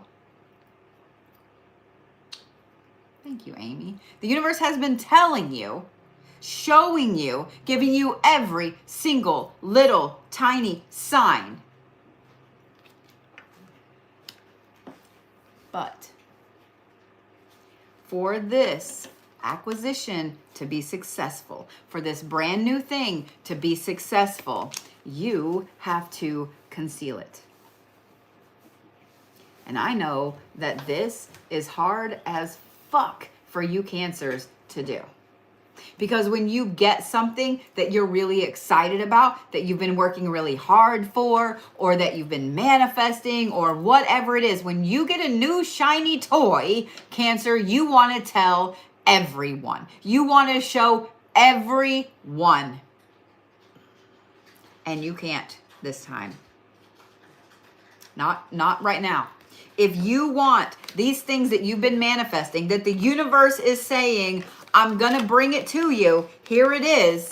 If you really want that to be successful, you cannot say a fucking word. One of my favorite things, I have on my computer 4 things that I tell myself all the time. And the very top one, I'm not going to read all of them to you, but the very top one is never announce. And if you guys have followed me for any length of time, then you've heard me say, bitches be bitches. That means they will steal your idea. They will do whatever they can to tank something for you. They will manifest against you, whatever it is. Bitches be bitches. Cancers, do not tell a fucking soul when the universe is like, you want your dream job? Here's your dream job. You want that brand new house? Here it is. Would you like that new car? Here's the new car too. What about that person that you're dying to have in your life? Here's them. You want it to be successful? You want to keep that job? You want to keep that car, that house, that person, that way of being, whatever? Shut up. And that is going to be the hardest part of all of this for you Cancers. It is going to, see, look, Vlad agrees. It is going to be the hardest part of that. And I hate that because when a Cancer is happy, a Cancer will light the entire room up. They will light the building up. When a Cancer is happy, they are, I mean, they are the cardinal water sign of the Zodiac. A happy Cancer will light an entire place up. Everybody around you feels this happiness. You exude it. And it's going to be hard for you to keep it a secret, but you can be happy. You can be excited. You got exactly what you were manifesting, right? Notice the star. Notice the star. Got exactly what you were manifesting. Be happy about it, but don't tell nobody because bitches be bitches. I can't wait to see your shadow work card. Also, I just want to say, this makes me really excited for you Cancers. It really, really does. I may have a special insight into you bitches. Just gonna say that. Yeah. I've been married to a couple of you, engaged to a couple of you. raised one. I love when Cancers are happy. I do. Y'all are some of the most phenomenal people to be around when you're happy. You really are. You really are. But you are also some of the most brooding motherfuckers I've ever met in my life when you're not happy. Go ahead and be happy. Enjoy this acquisition that you're about to get. Just please, just... I love this. This is the child I was meant to be, the child you were meant to be. This is inner child aspects and so on. So with this acquisition that you're about to get, be playful, have fun, enjoy every aspect of it. Use it to heal some of your inner child, some of the things that from a long time ago you haven't let go of. The other thing I'm going to say is this, because this is also a word of caution, Cancers.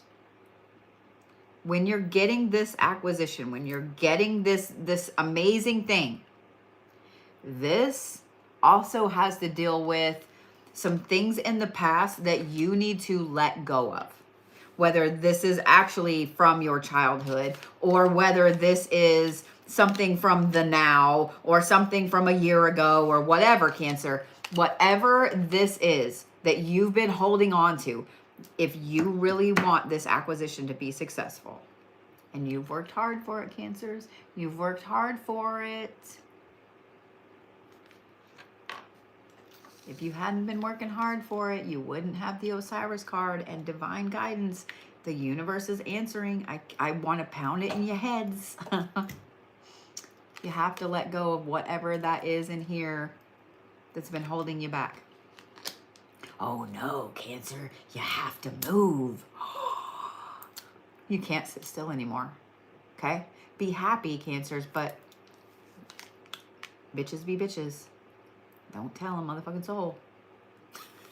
Not right now. You can later, but not right now, okay? Stones for Cancers. I skipped Gemini and we went straight to Cancer. Because it happens. I get confuddled between Aries and Leo all the time. I don't know why. I'm just like, let's just hodgepodge it together. We're going to blame it on my sugar this evening, but I did eat part of a Slytherin donut. Did you guys know that Krispy Kreme has Harry Potter donuts? They do. They're glorious. Okay, but anyway, stones for Cancers. Lapis. Lapis, lapis, lapis, lapis, lapis. I'm going to say lapis and black tourmaline. Because of the concealment aspect right here. Black tourmaline will soak up negative intent. Because here's the thing.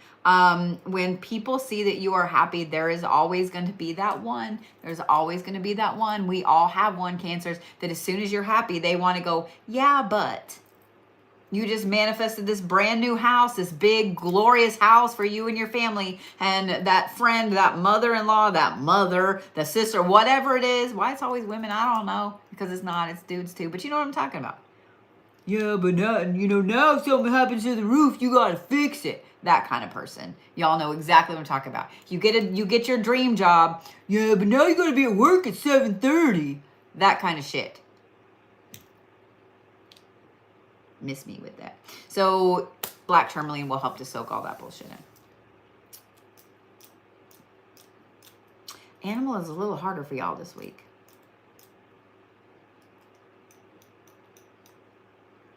Fuck. I'm going to give you two.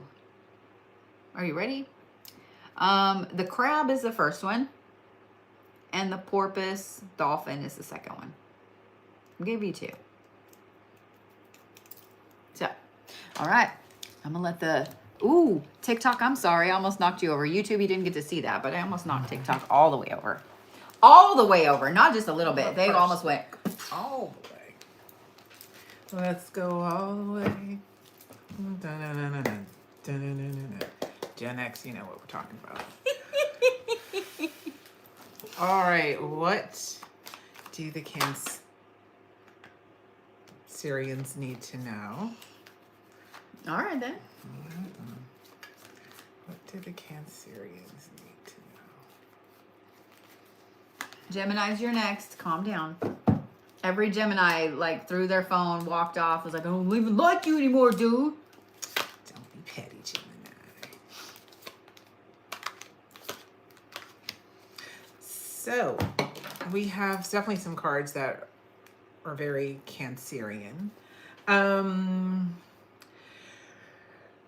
This week, and again, to embrace this 999 portal energy, Cancerians. It's really important for you guys to not turn into the doubting Thomases, kind of like she was saying, the negative people outside. That can be, yeah, but this for me is, again, pulling off of that, but more in the internal dialogue that can be the yeah, but. You know, look for the silver lining, even if there are clouds, and not just the clouds to excluding the silver lining. This is also very much about balancing your internal energy. Again, tapping on that optimism so that negative emotions don't pull you down.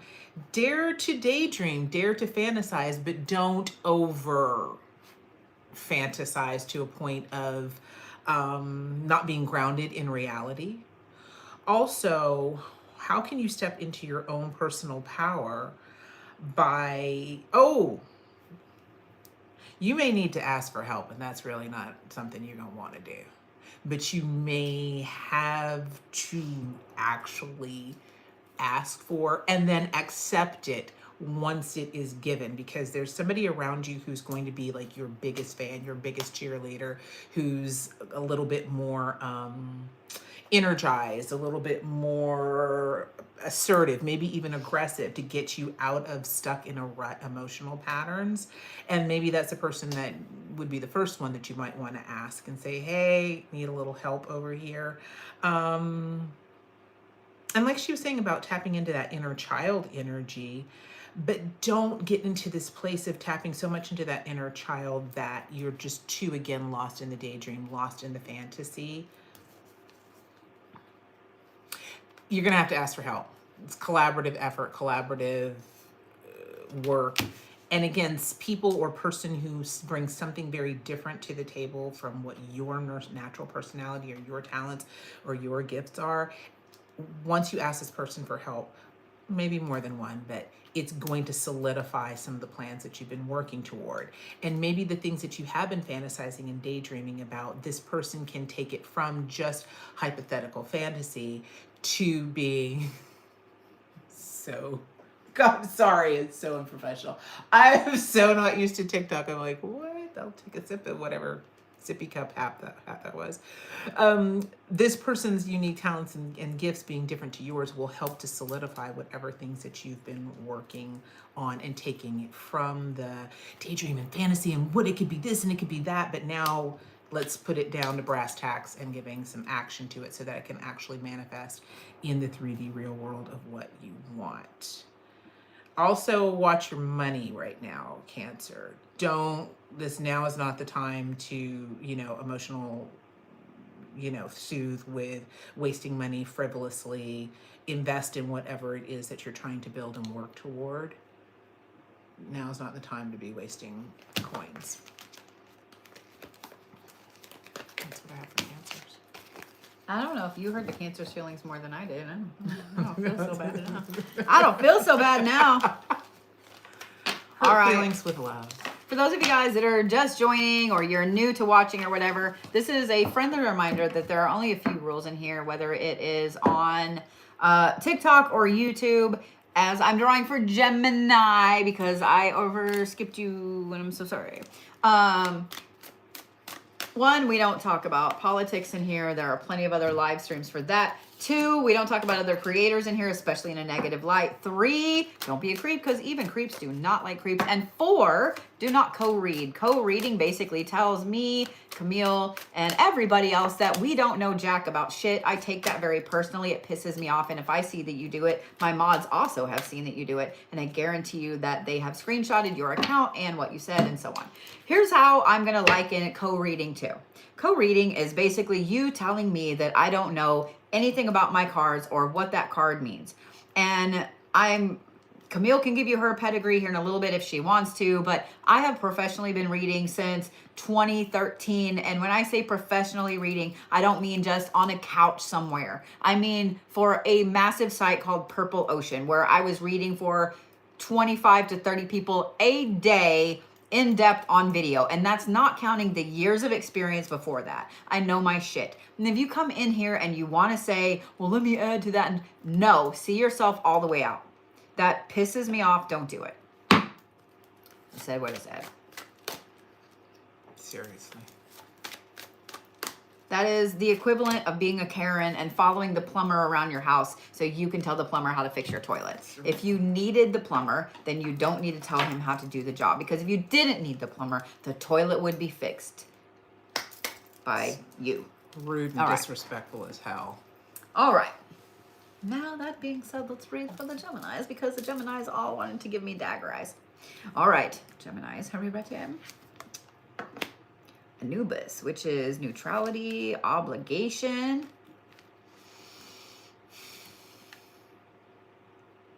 Interesting. Before I turn any more of these over, it's just interesting that the Cancers had Osiris, and the Geminis, who I forgot now, have Anubis. Osiris and Anubis both determine the underworld, who goes into the underworld, who gets a second chance, like all of those things. So I find it very interesting. The preservation aspect of this card too. I haven't even turned the other cards over, but this, I don't know.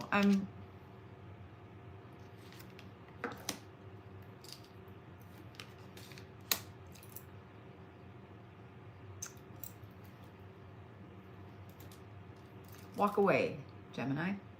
Not from this reading. I want you to listen. I'm going to tell you the cards here in a minute. Okay? Walk away. Story time. Sometimes in life, there are things that happen and you want to stay in the middle of it, either because of your need to right that injustice, or your need to fight because you know this about this, or whatever. Sometimes there are things in life that pop up, Gemini, that it's better to retreat and lose that battle than to stay in it. That was the ice maker. Than to stay in it and lose the entire war. Walk away. I say that because when I paused on this card, it was just very interesting to me with the neutrality. With the neutrality and the preservation. I got really serious with the Gemini reading. You guys have banish a curse and good fortune. That's why I said walk away. Walk away. Do I think y'all need to go do some massive cleanse? Do I think y'all need to go do some huge return to sender? No, I actually don't. I think simply walking away from the person, the situation, whatever it is, I think simply walking away is exactly what is needed here. Some of you guys have been following me for a very long time are going to know exactly what I'm talking about when I say this next part.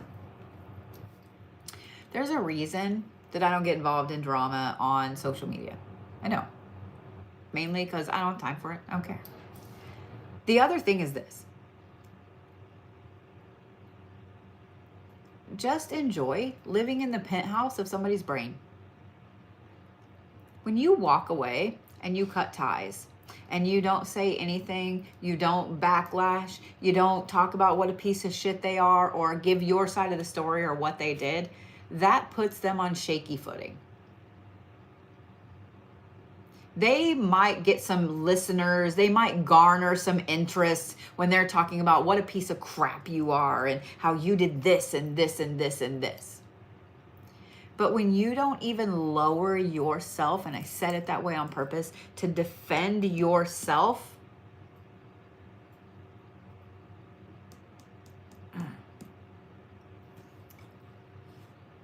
Geminis, I'm not going to give you a stone for this week. Just letting you know right now. I'm going to give you an audiobook instead. These two cards work hand in hand for you this week, Gemini. By walking away, that brings you good fortune.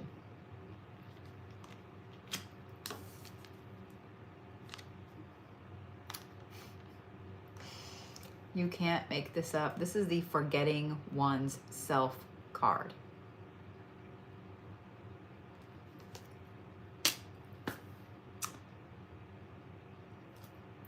Sometimes we get wrapped up in a situation. We get wrapped up in the tit for tat with it, especially if it's a situation with a lot of animosity, and we forget our part. Your part, Gemini, is exactly what you want to make it. Think about that. So for all of you, but think about that, Gemini.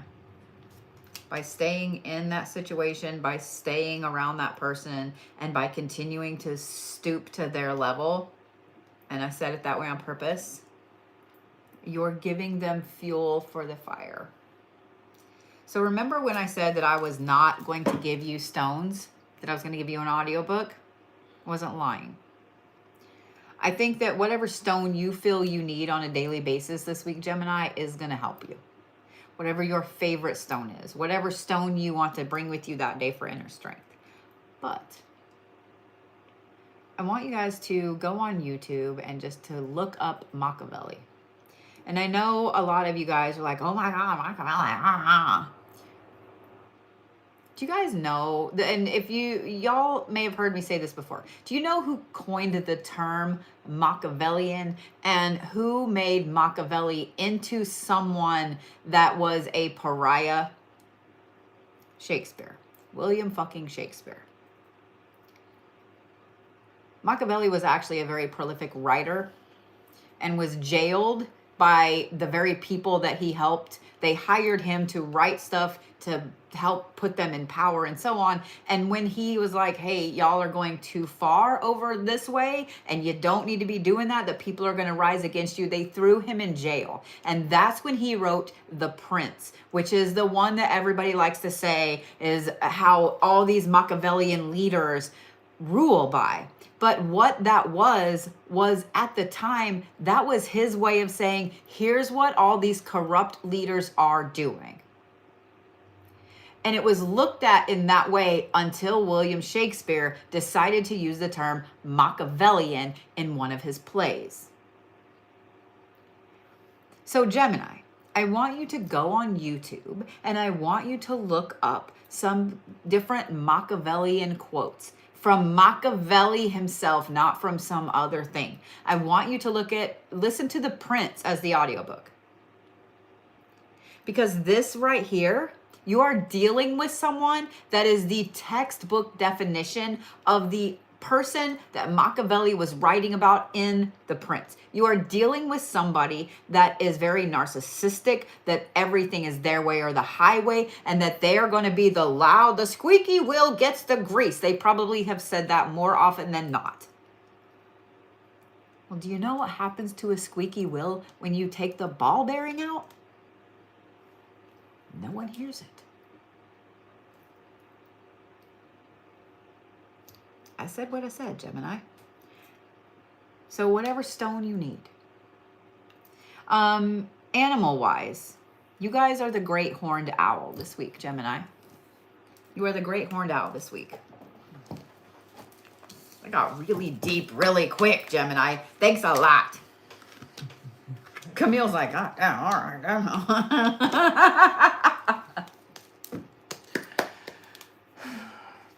All right. Christine's not used to doing a book. What do the Gemini peeps need to know through the tarot? What needs to come through for Gemini?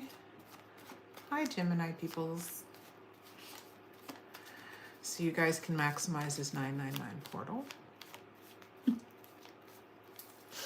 I love that the whole energy just got really heavy. Well, I'll make a whole bunch of jokes. It'll be fine. Calm down. Gemini. Or maybe I won't. We'll just leave it that way because Leo's coming up next.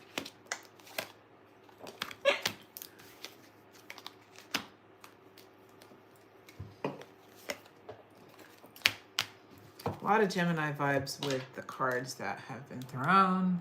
You know, I love that I'm at that on again, off again, on again, off again stage of maturity, we'll call it. I love that the colors match up very well. There's a lot, yeah, there is a lot of color match up here. Definitely a vibe between these two. Mm-hmm. So yeah, there are two cards in particular that are Oh, arguably that's crazy. three They're cards. standing in the exact same way. position. Yeah. I'll hold it up.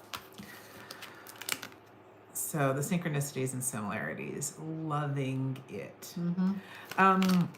There's a lot of Mercury representation here, a lot of Gemini air sign energy.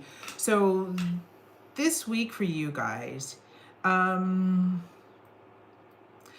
thing I'm hearing in my head clearly is sitting in what truth means to you and what is the difference between truth as opposed to fact. Let that twist your noodle a little bit, because it's a matter of perspective sometimes. And do not be so one-sided of looking at your truth. It doesn't mean to negate your truth by being open to looking at there's maybe more than one side of a story or more than one perspective that needs to be looked at. Also communication, like really speaking your mind, speaking your heart is going to be really important. And also getting started, initiating. Geminis, love it. Air sign energy, movement, go. Now's action time, go time on some things. And to add, to dovetail, I guess, off of what Blue is her message for you guys of walking away. Definitely seeing this reiterated in the messages that I'm getting here with the tarot. Walking away with your head held high. Don't say shit. Don't talk about it. Be about it. And there may be some part of you that may feel emotional and may feel emotionally vulnerable in this walking away. Don't let that drag you back or drag you down. It will only disempower you. It will only keep you from looking at the truth that you need to accept and see for yourself. Don't get caught up in judgment. Assessing information and assessing the facts and assessing the truth as opposed to the facts. But don't get caught up in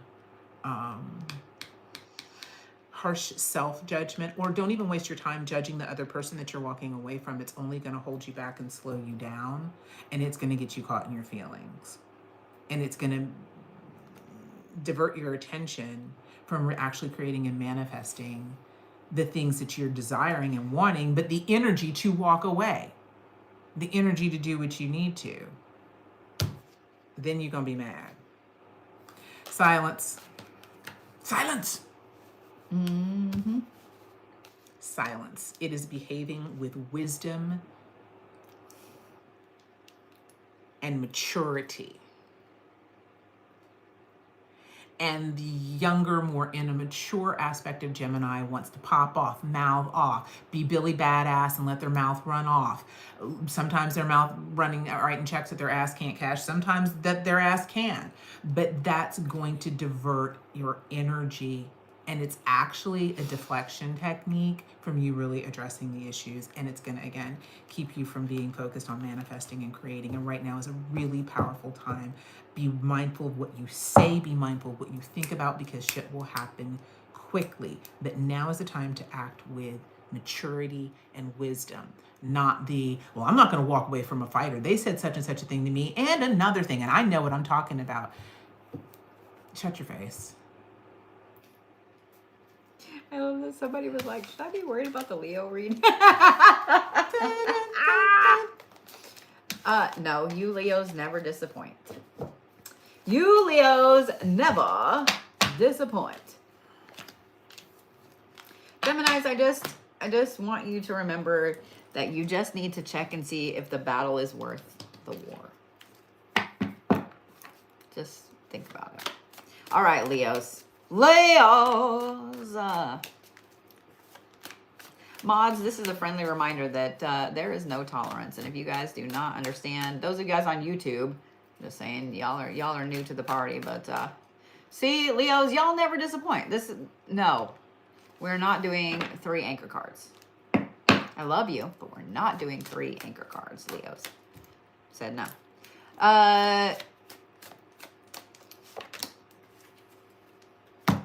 No tolerance means that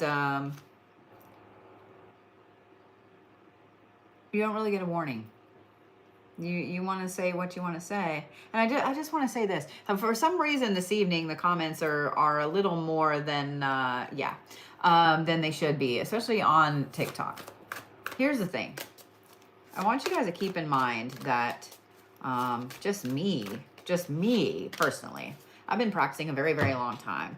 And I'm also an energy expert. For those of you guys who don't know me, hi, I'm the Blue Bodhi. I have 11 different Grandmaster or Master Teacher certifications in just Reiki alone, not even counting all the things I have in pranic energy, all of that stuff.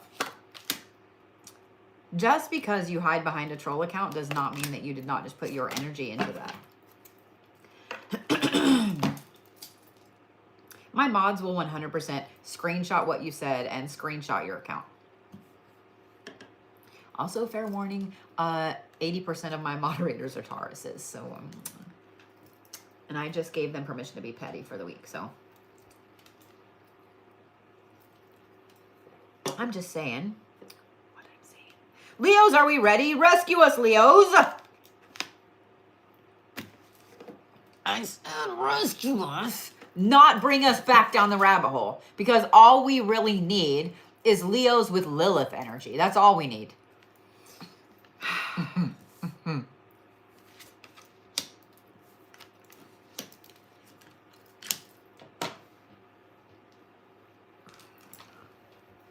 Damn, Gina. Okay. I was fully prepared for us to have feral Leos. I'm not gonna lie. It wasn't the feral card that popped up, but the Lilith card, I was like, son of a bitch. Lilith with a Leo. I was like, all right, I'm fully no. Leos, remember when I said, save us, that save us? You did. You did. I love you, you little badass shits. I love you. Y'all came in blazing. Are you ready? Leos, this is going to be a fucking phenomenal week for you. It is going to be a phenomenal week for you. The Lilith card. This is animalism and instinct and hunger. Y'all are back on the hunt. Y'all finally got your little lion butts up off the ground and you're back on the hunt. You've decided you're not going to lay there and wither away. You are back in a major way because you guys have union, success, and mindfulness. You are that charismatic Leo this week. Everybody loves you. They can't wait to hang out with you. They can't wait to visit with you. They can't wait till you walk in the room. You are that charismatic Leo that everyone fucking loves. Not only that, y'all have the Midas touch this week. Anything you put your mind to, this portal tomorrow is crazy intense for you. Really crazy intense for you. Whatever you put your mind to this week, y'all, Leos, I just want you to remember the story of King Midas. Just because everything you touch turns to gold does not always mean that's a great thing. So be careful what comes out of your face this week, Leos. Be careful, be careful, be careful. The things that come out of your face hole is manifestation, even if it's, oh yeah, well, I hope you get in a car wreck, or oh yeah, well, I hope your donuts are always not cooked all the way. Whatever it is, Leos, that can backfire really quickly. And then you have mindfulness. One of the things I love the most about Leos, I have 2 Leo kids. I have gifted the world 2 Leos, and I've raised a 3rd one. One of the things that I absolutely love about Leos is this. You guys will 100% be the lion for anybody. You will. You will stand up for anything, for anybody when you feel like something is wrong. You will be the one that will rush in. Oh, thank you for that. You will be the one that will rush into that burning building and pull someone to safety. You will be the one that will do the right thing, especially if you see someone hurting. This mindfulness card tells me that this is a powerhouse Leo week. Y'all are completely on your shit in the most amazing way. Everything you touch turns to gold. Everybody loves you this week. And you have the opportunity to show just what a fucking Leo stands for. I am 100% here for every bit of this energy, Leos. And I know that y'all need it. I do. Because one of the things that I'm going to tell on you, you ready? One of the things I love about Leos is even with that drama energy, y'all are still the drama of the Zodiac. I'm not taking that away from you because you are. Even with that dramatic energy you have, y'all get into this down spiral sometimes. Y'all, I thought that like earth signs were mean as fuck to themselves in their heads. No. Y'all Leos will beat the shit out of yourselves. So for you to have this kind of powerhouse amazing week almost makes me a little teary-eyed. I'm not crying, you're crying. Just because I know that when you Leos have this kind of energy around, you can light the entire world up. And I love it. I'm 100% here for it. Ooh, I love this.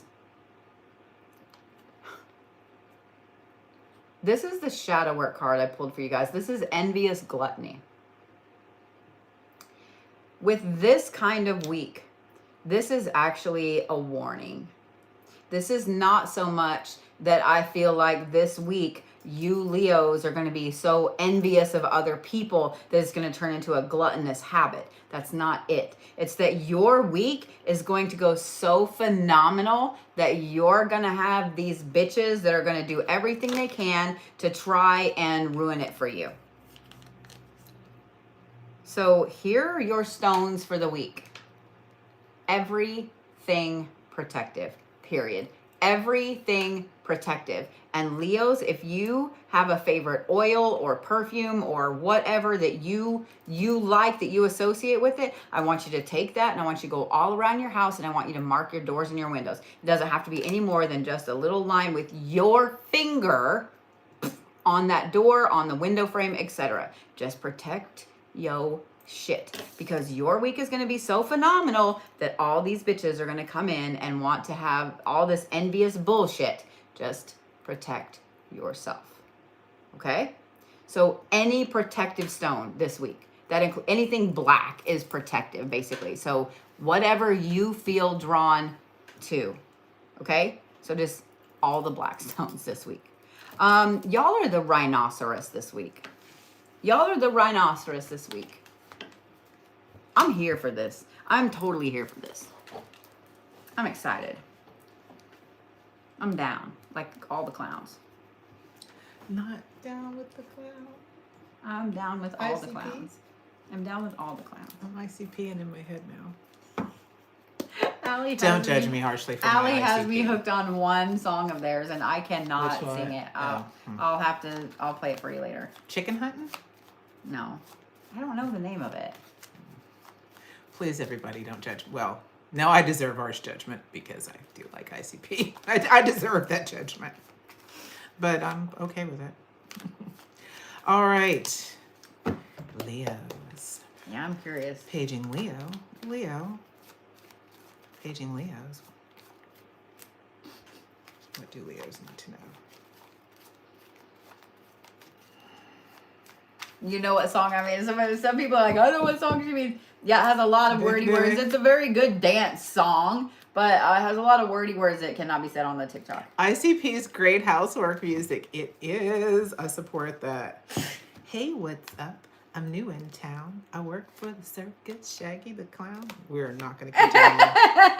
And... oh, God. Get out of my head.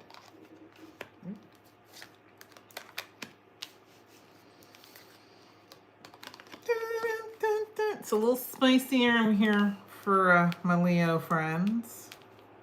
Yeah, a lot spicy. Do any of you work with the Morrigan, however one pronounces her name? If anyone who already has in a relationship or has been feeling called to her, not my wheelhouse, can't tell you anything more. Bodhi, of course, in her wheelhouse, so, perhaps scheduling and asking her more specific questions. Why are these crooked the way with they are? Morrigan. Hold on. Why are they crooked? Okay, I'm sorry. But I'm getting strong Morrigan energy. I'm also getting some strong Lilith, who did come up for you guys, energy. Watch your temper. Use it judiciously. Use it when appropriate.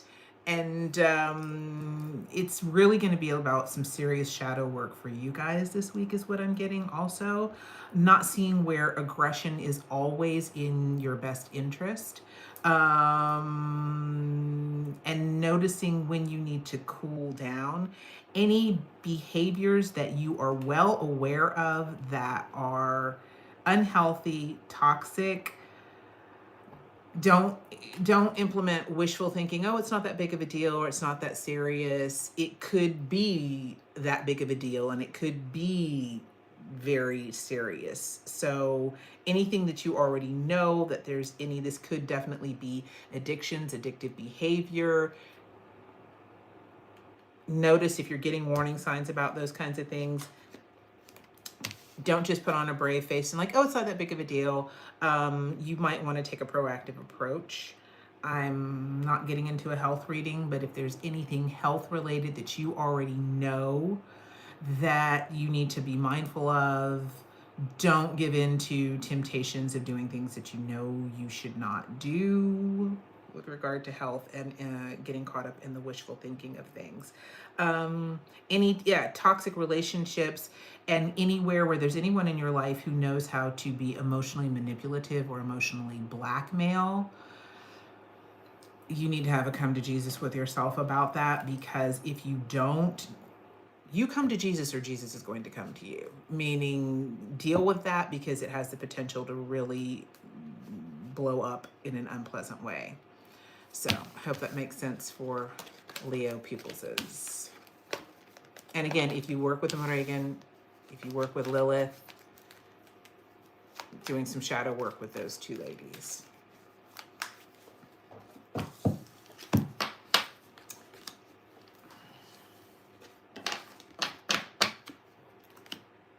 No unaliving, no stabby, somebody said.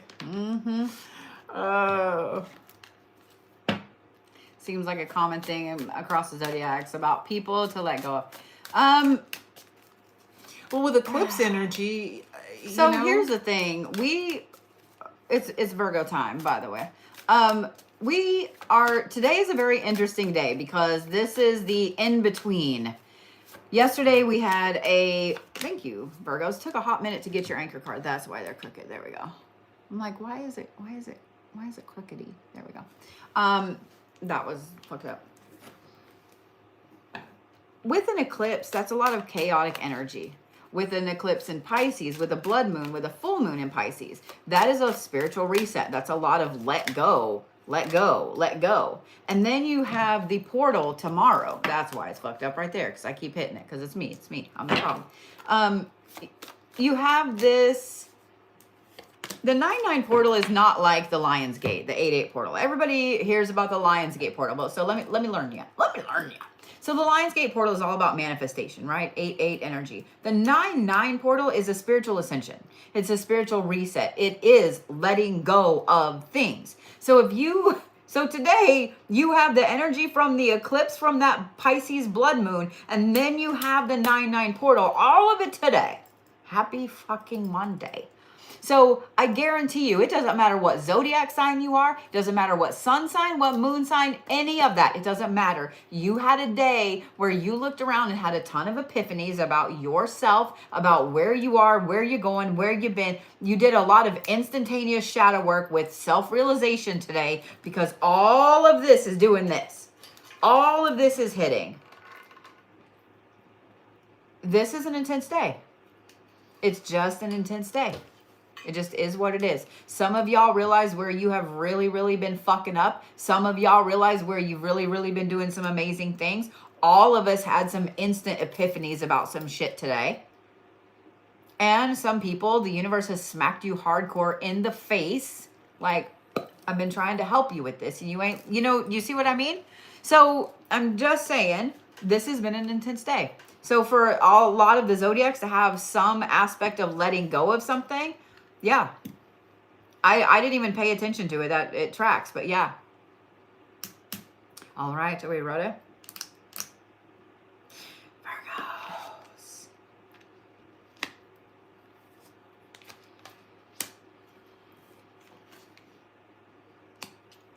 All right, okay. I'm not gonna lie. I was worried we were gonna have feral Virgos, and we don't want any feral zodiacs this week. No, I was a little nervous because y'all start off with Set, which is short-sightedness, ambition, and narcissism. But, there's a but. You have safe travel and you have intuition. So here's the thing. Virgos, you're going to be walking a very fine line this week between being powerful and ambitious and being a dick. You're going to be walking a very, very fine line between going after what you want and being obsessive. You're going to walk a very, very fine line between good and evil. One little lean either way, Virgos. I'm just saying, it's going to be a struggle for you to stay in the middle. It's going to be a struggle for you not to like lean into that narcissism or lean into that ambition. I'm just saying.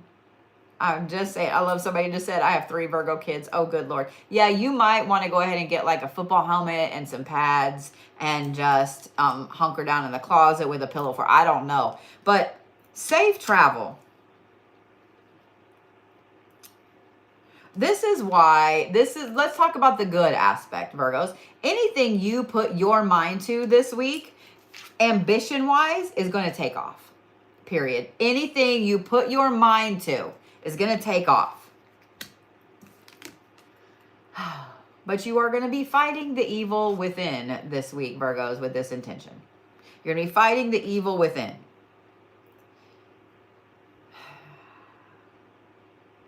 I will say this.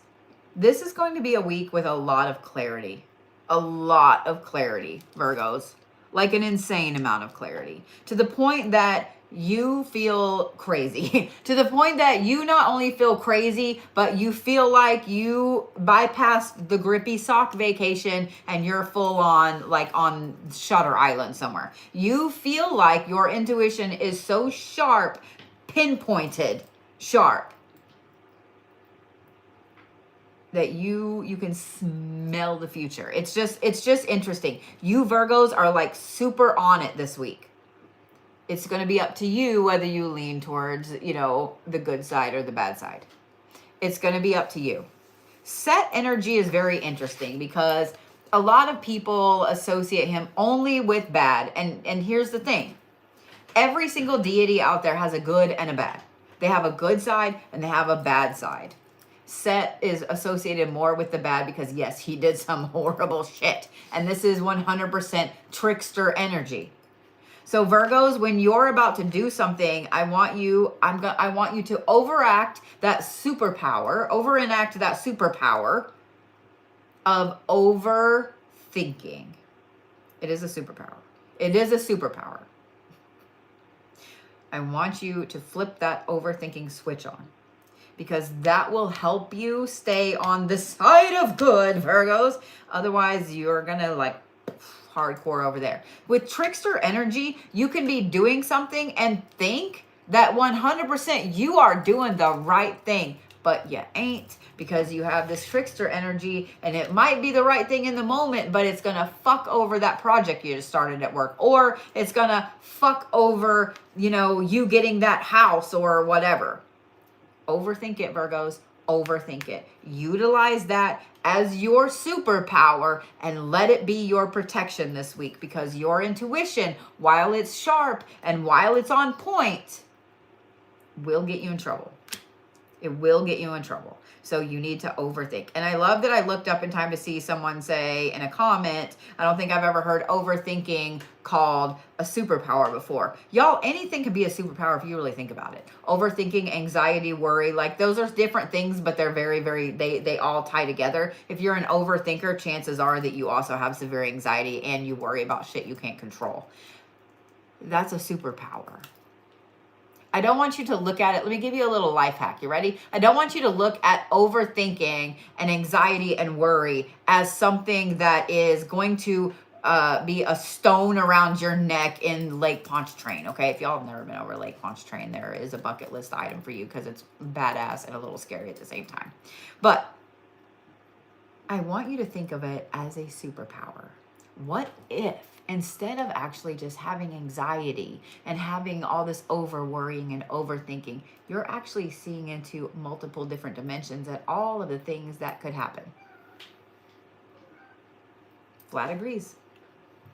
I want you to think of it in that way. I want you to think of it in that way.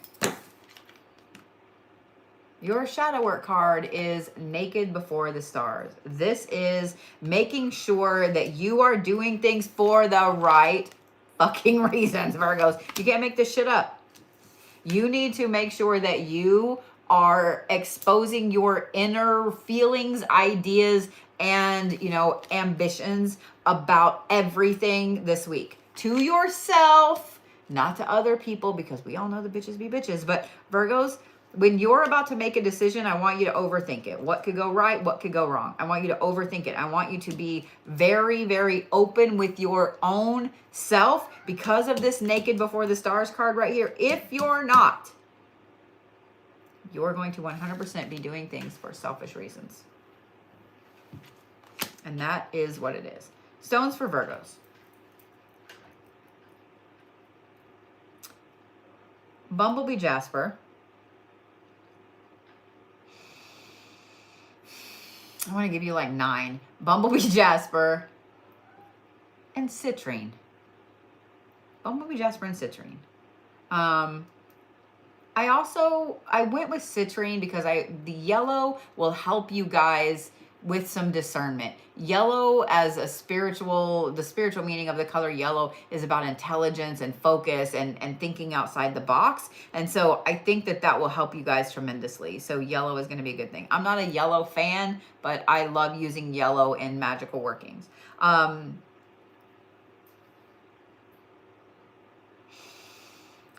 are the tarantula this week. Y'all are the tarantula this week. I said what I said. I said what I said. Alrighty. Yellow is your favorite color, huh? See, now I've got it fucked up that way. I'm sorry. I'm sorry. I'm sorry.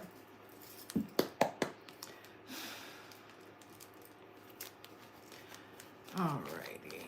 Hello, Virgos. What does Virgo need to know this week? How many Virgos are sitting out there like, I don't know about that reading? Y'all are all overthinking it now. Y'all know you have a superpower and you're overthinking everything I said. You're about to overthink everything Camille says. It's on brand for Virgos. No shots fired. I mean, you know. The shoe fits, though.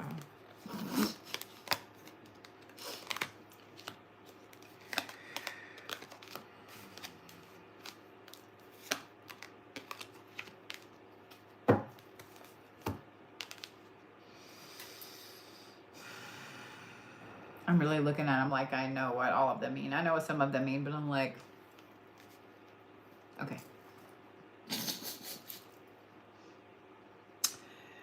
Virgos, asking yourself,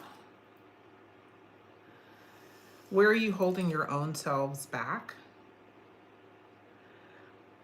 Use the overthinking as a superpower.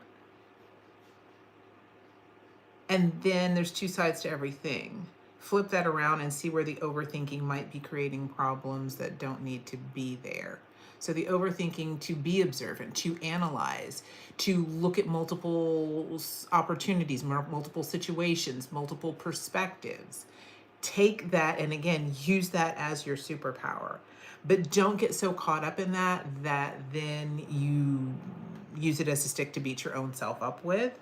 And it prevents you from just doing the thing. Take that knowledge and take that information and use it as a weapon to be used in your own best interest, in your favor, and it will lead you to some very tangible, solid results. Toot your own horn this week also is what I'm getting. You know, really don't be overly humble. Toot your own horn. And in the energy of Virgo, clearing out, cleansing, removing, whatever you need to cut through mentally, cut through, toot your own horn, really highlighting that. And that may mean going back to look at your own previous successes so that you can use that as the impetus for the empowerment to go ahead and take a leap of faith about some things and where you've had success in the past, and use that as a tool for your own empowerment so that you stay grounded in the possibility of what can be and not stuck in the negativity of what hasn't been thus far. Does that make sense, y'all? Talk to me. I love that the Virgos had like a very short reading from us both, and now they're gonna overthink every bit of it. Some vulnerability there. Every bit. All right, that means we are on to Libras. So for those of you guys that were wondering why I was holding up 3 fingers, 2 fingers, or whatever, I do this thing where I talk and I forget to breathe, and then I end up yawning a lot throughout Zodiac reads. So that's the thing. Oh, okay, Libras, we're gonna throw a whopper jaw. Okay, we're gonna throw it whopper jawed.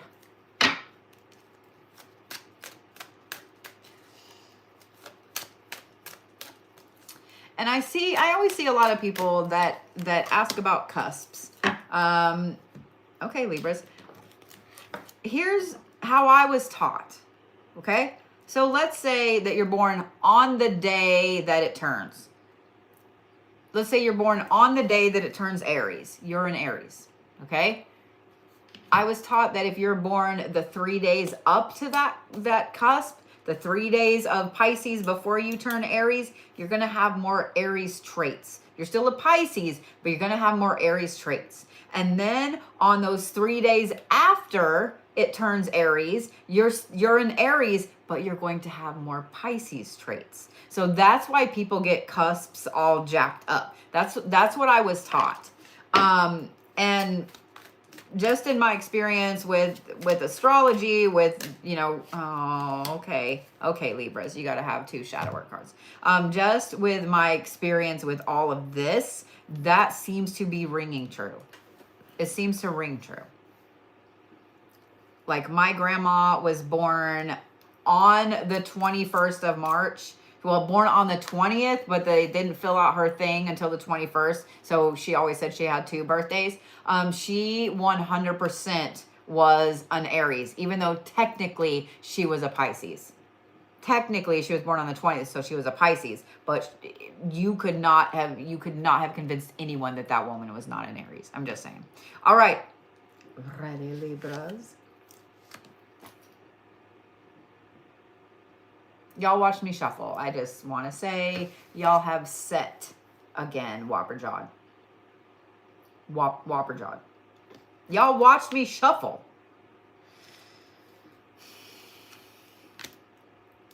Karmic justice.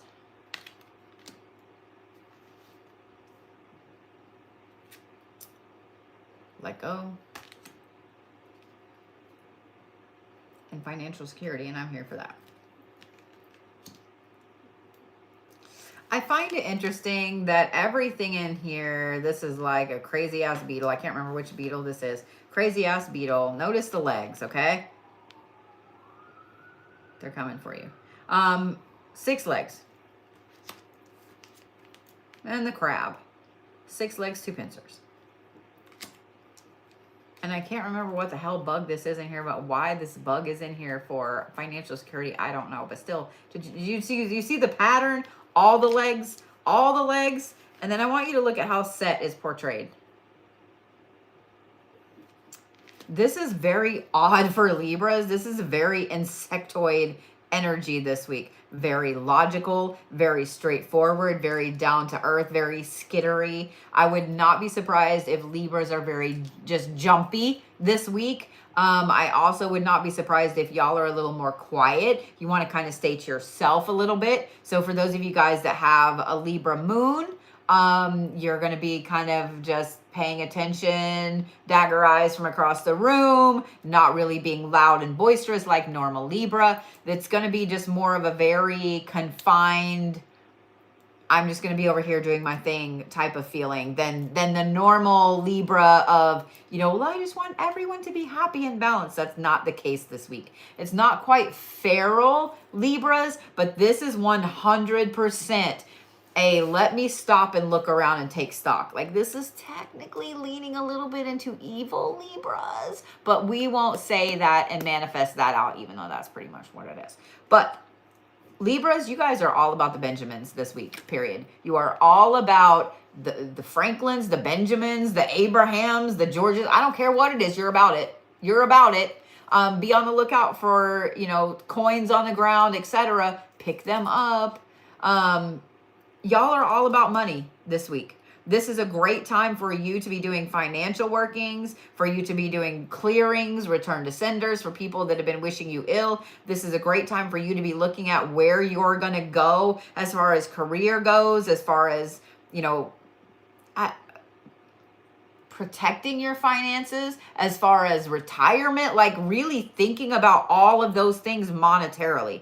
And I'm not meaning think about it in a worrying form, because I know that being an air sign, you Libras tend to overthink a lot of things. If it's for you, if it's for somebody else, you can rattle off the ideas of, oh, you should do this, this, this, this. And they're like, oh my God, you're so smart. And they do it and they're great. But with you, you're like, well, but if I do that, then I have to also do this. And then I would have to do that for so-and-so. And then I would also have to do it for so-and-so. And then, you know what? I'll just start a company. And like y'all cannot get something done for yourself because you want everybody else to be in balance. But this week, Libras, this is not so much insectoid energy of a hive mentality. This is energy of, I'm going to do my shit for me. So here's the thing, Libras, I almost said Leos. This is a very, very intense week for you. It's a very powerful week for you. You're going to have people accuse you of being upset with them or cutting them off or, why didn't you text me or call me or whatever? And just say the following thing. I've just been in my own head a little bit, or, oh, I've just been looking at some projects or whatever, and see how they react. I'm just saying. I'm curious to see these two shadow work cards because y'all had to have two Libras.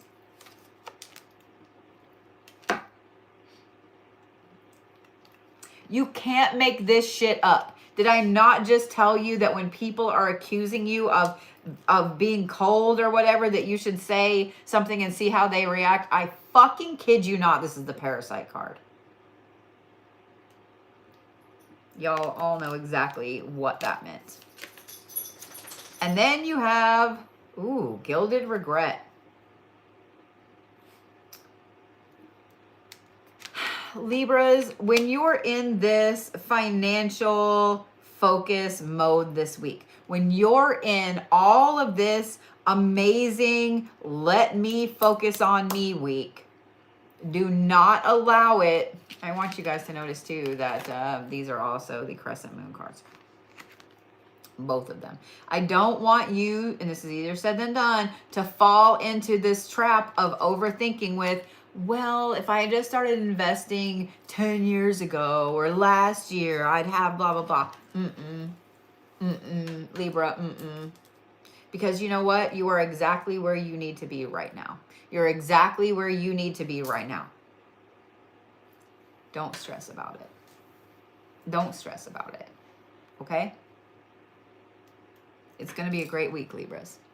I think what's throwing me off is that I'm crooked up there and crooked down here. I'm crooked. You're welcome. Stones for Libras. All the money stones, man. So Malachite, Tiger's Eye, Jade. Malachite, Tiger's Eye, and Jade.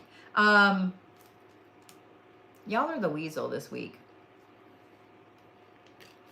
I don't mean that in a bad way. You guys all went, if y'all have ever had a ferret, you know that they like to take shiny shit and hide it. And that's Libra energy this week.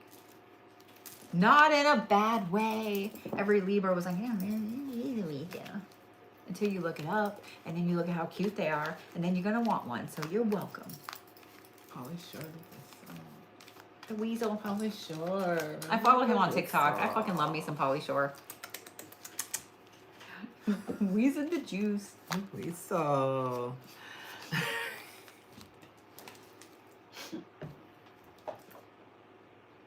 I fucking love Polly Shore. I love Polly Shore. All right. I think anybody that was alive in the 80s and 90s, you either loved Polly Shore or you hated Polly Shore. I think older people hated Polly Shore. All us young vocals, we loved it. Understandably. We loved it. I know you didn't, Polly Shore. I did, Raven. Whistle. I think that needs to be on my bucket list to meet Polly Shore. I think that needs to be on my list. I think I would love to meet Polly Shore.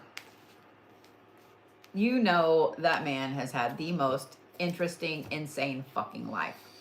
You know he has. Seriously. Seriously.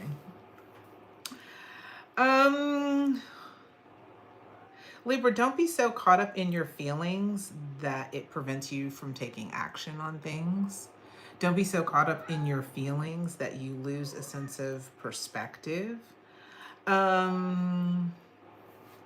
Vlad wants me to meet Polly Shore too. You can't make that up. Sorry. All right, I'm done.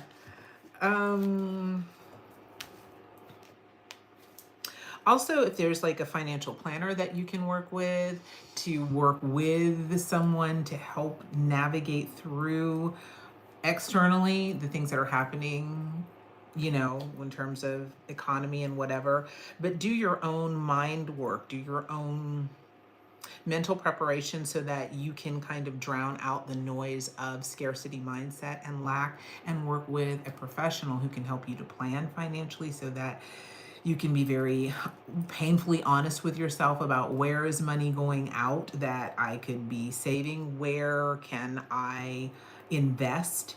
And that could be money, it also could be investing your time, but working with somebody who can be very painfully honest with you in order to ask you very specific, detailed questions, detailed information. And if you can't afford to get in touch with a financial planner, then where do you already know that you can do that for yourself? He is just on it over there. Also, Libra, I feel like it's very much, where have you been going round and round with a person or a situation where it's, again, in keeping with this energy of this eclipse and this moon and this 999 portal of get off the merry-go-round of round and round with BS. Release, let go. And let go of people who don't invest back into you in whatever ways that they can. Interesting, Libra scales. We have one of the few cards that even has the Libra scales in here. Fair exchange is no robbery, but minding, it's two things. It's definitely, again, back to minding and balancing your budget and your finances is going to be really important. But again, balancing your energy in terms of what you're putting out and who's investing back into you energetically. Tell me to shuffle a little bit more for you guys. That's for Libra. Like all the Libras, like, ew, I don't want to save money. Ew. I don't want to. I want. She's literally saying, ew. I want chills. Ew, I'm sorry. Not sorry, as you would say, but. How many of y'all remember on YouTube the shoes video from several? Oh, it's been like a decade ago. I was doing that in my closet, dude. It has to be a while back. I love that. Let's go get some shoes. Shoes. Oh my God, shoes. I love everybody. Let's go get some shoes. Shoes. I love it. I love it. I love it. I need to find that video and watch it. These shoes roll. They just suck.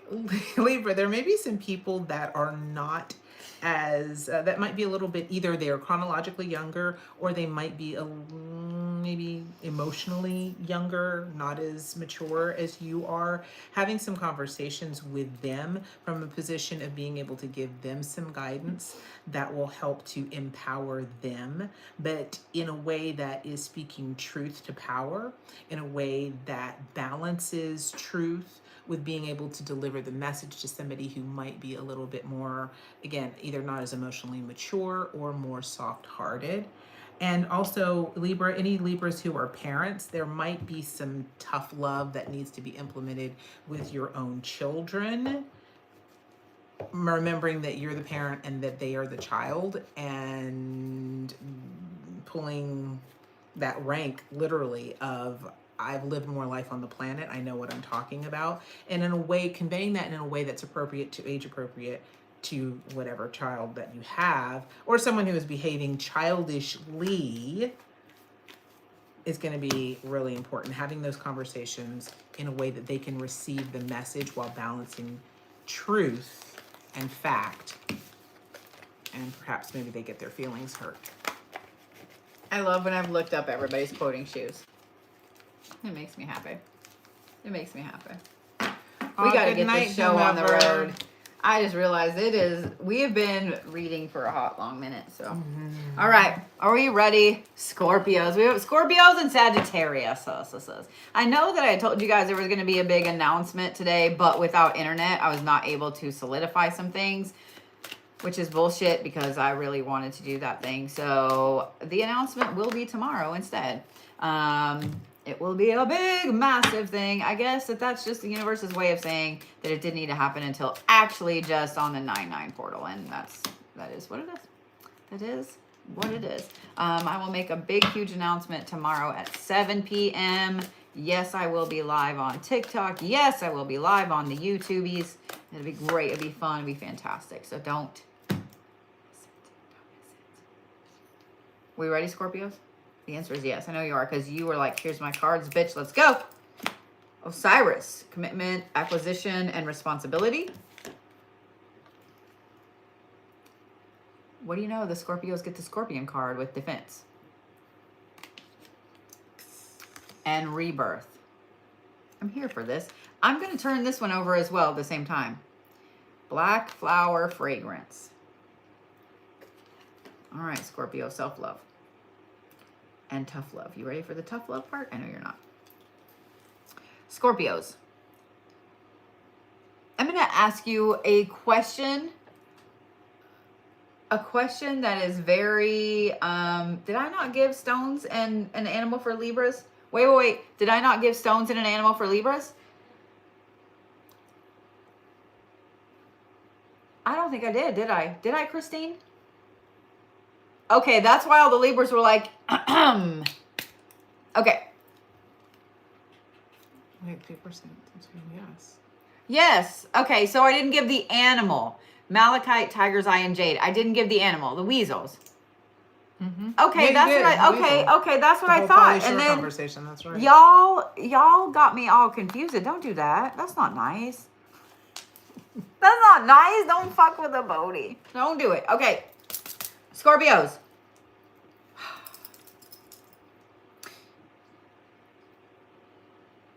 How bad do you really want the thing you want? And I know immediately every Scorpio was like, really bad. I understand that you want it really bad.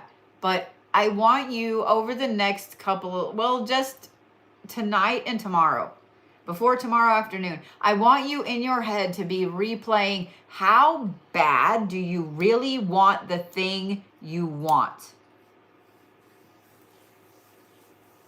And when you're thinking about that question, I want you to think of it in the following way of, what is it that you're willing to commit to get that thing?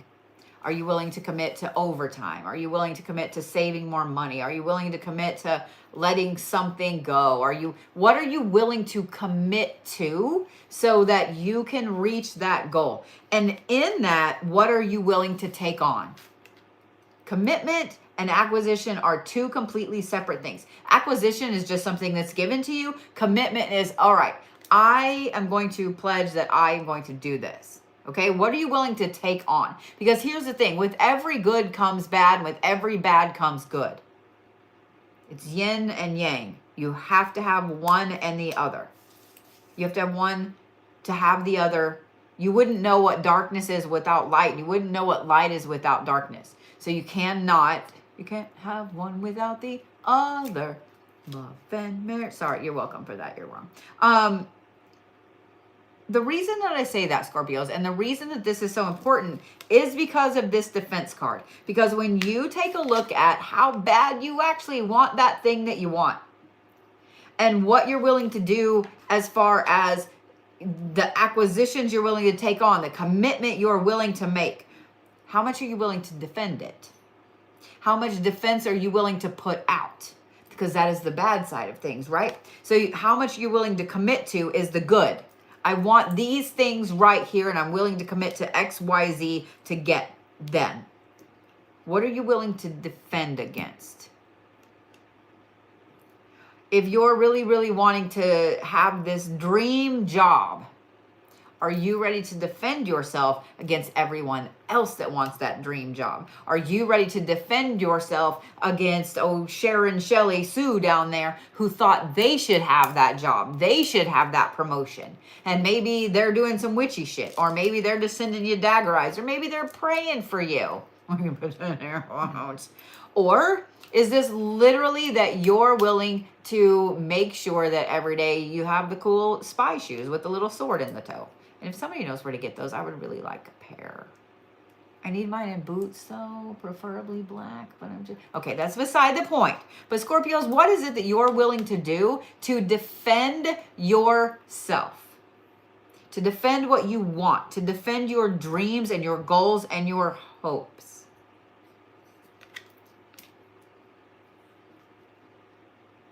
Those are not easy questions. I know a lot of you guys in the chat are immediately like, oh, really bad. I'm willing to do everything. But are you, though? I want you to really think about that, because that's what this is about. The Black Flower Fragrance card, and notice that that is the full moon on there.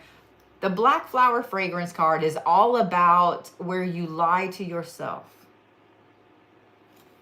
What things do you take on that you allow to be the veil that, if you're smelling these amazing flowers, then you can't smell the shit, can ya?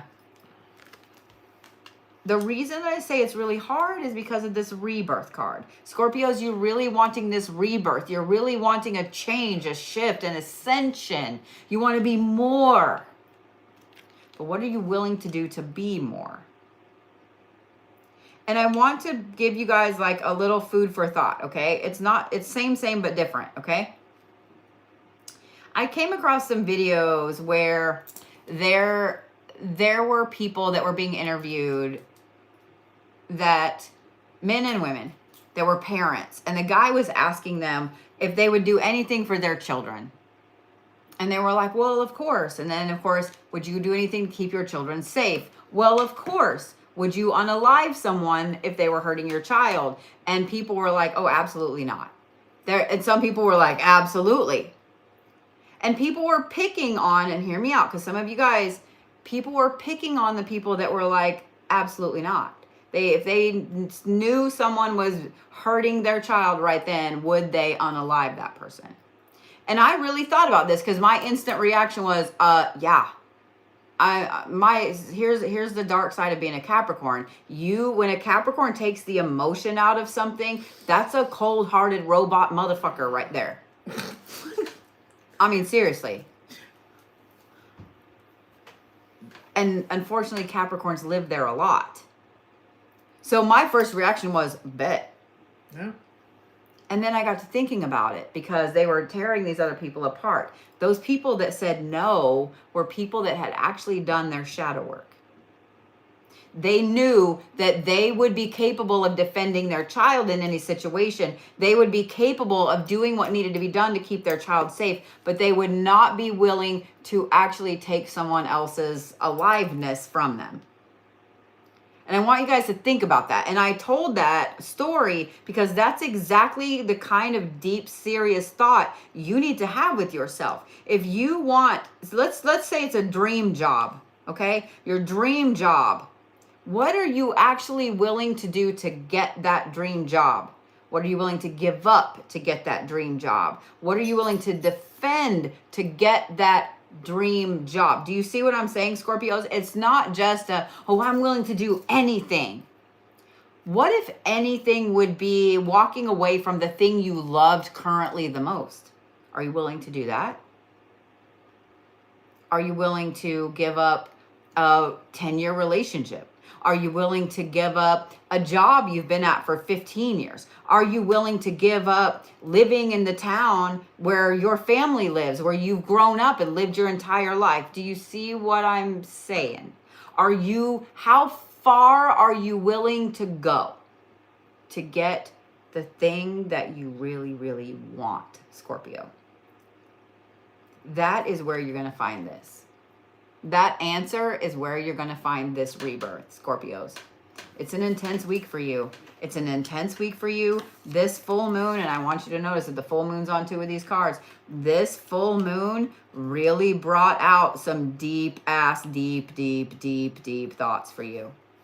And it's going to continue, I'm going to say, on until probably Thursday till you get out of this portal energy. And I just want you guys to, really think about it. Because people make fun of, or, really dog people that are successful all the time. Do you really know what that successful person gave up to get there? I want you to think about that. Do you know the long nights they put in, the early mornings they put in, the long hours of school or of grinding behind the scenes, or giving up having children, giving up a relationship, giving up? Do you know what that person gave up to be there? They wanted it bad enough to make sacrifices. And some people do not want to make the sacrifices. And there's nothing wrong with either one of those. So please don't think that I'm saying, oh, well, you have to make sacrifices. You don't. What's right for you is not right for someone else, and vice versa. So I just want you guys to be very, very truthful with yourself this week, Scorpios, on this rebirth. What are you willing to give up? And what are you willing to take on for what you actually want? That is where you're going to find this rebirth, Scorpios. It's going to be an intense week. It just is. So if you have Scorpios in your life, just know that their already intense ass self is going to be even more intense, to the point that you're going to be like, look, I just need a break. Can you go to your mom's? Maybe not, but you know what I'm saying. You know what I'm saying. Stones for Scorpios. Rose quartz. That's not a stone I think I've ever given Scorpios. Rose quartz, mainly because y'all need to be very gentle with yourself, because this is a hard question to ask. And it's a hard realization to come to. So rose quartz is the first one.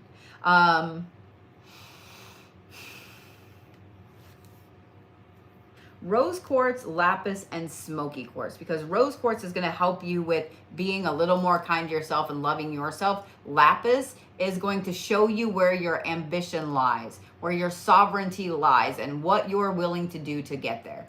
And then that smoky quartz is going to help you to kind of take in all of those negative emotions and mental things that your brain is saying to you, and turn it into fuel. Turn it into something else. I'm gonna let Camille start drawing cards. I don't really know what animal I'm gonna give you yet.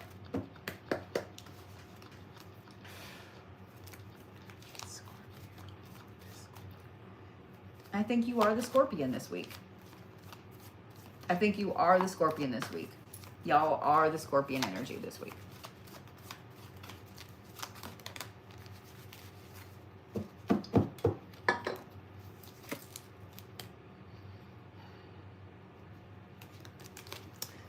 Scorpio.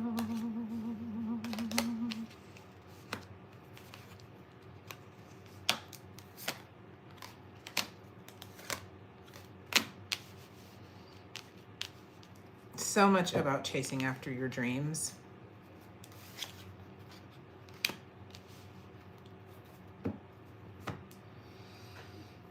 Which perfectly is in alignment with what Blue has just been saying about what are you willing to give up in order to get the things that you want. Being really clear about that and then going for it. Remaining optimistic and to be hopeful and to be optimistic does not mean necessarily that you're being Pollyanna or foolish or unrealistic. No, the things that you truly desire now is action-packed, go time, show time. Even things that seem like they might be far-fetched or out of reach, go for those things. Don't just rest on your laurels, but have a sense of purpose, have a sense of direction, direct your energy, and maybe prioritize the things that you want so that your energy just isn't scattered and then you just end up burned out and pissed off, because this pissed off Scorpio is not pleasant.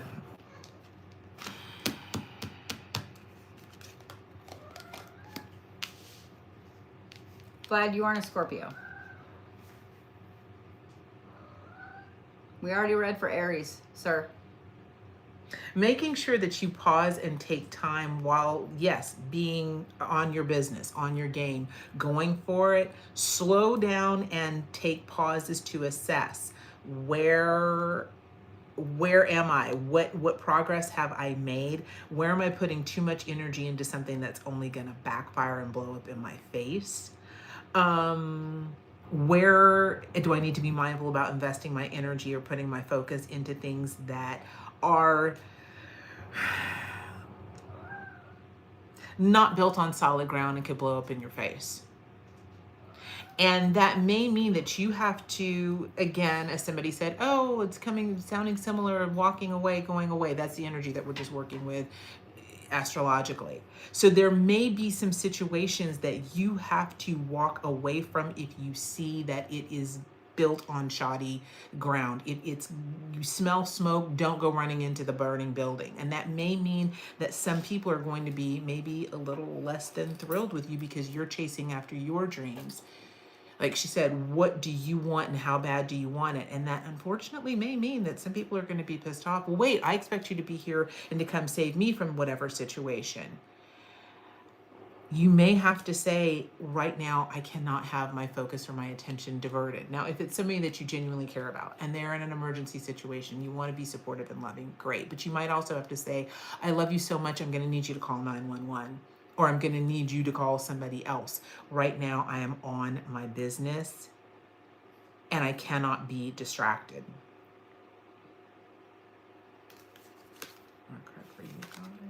And the people who genuinely want what's best for you, the people who genuinely have your best interest at heart, are going to be very compassionate and very understanding of, like, yes, I love you enough to want to put my energy into supporting you emotionally, and I'll deal with my own crisis my own way or call somebody else, because the people who genuinely want what's best for you, they want to see your dreams and hopes come to fruition, and they don't want to be a distraction for you. And that's for you, Scorpio. So I saw that somebody just asked if you should put stuff out for the portal tonight or in the morning. It's up to you. It's up to you. If you have to work, tomorrow, then put it out tonight. Let it soak up tonight. I mean, right now it's 11:30 Central, so you could put it out and go gather it up before you go to bed. It doesn't matter. You just want it to get a little bit of that energy, even if it's 5, 10, 15 minutes. Sagittarius, I'm going to need you to calm down. I'm going to need you to calm down. Let me say this, though, because I'm looking at the card that flung up on top of here. And I have your anchor card set. I'm not going to look at it. I'm holding it like this so I don't see your anchor card. But this, let me not look. This is the courage card, okay? I had your anchor card down and the courage card flew out on top of it.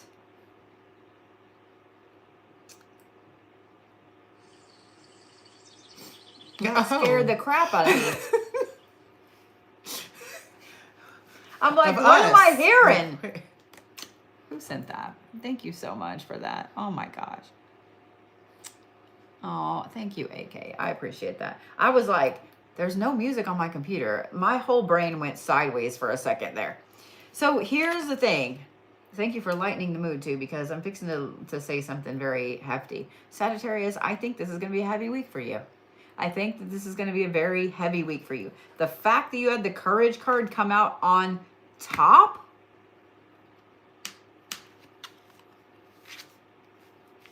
the red shepherd, it's evaluation, just reward, and respite, which is rest.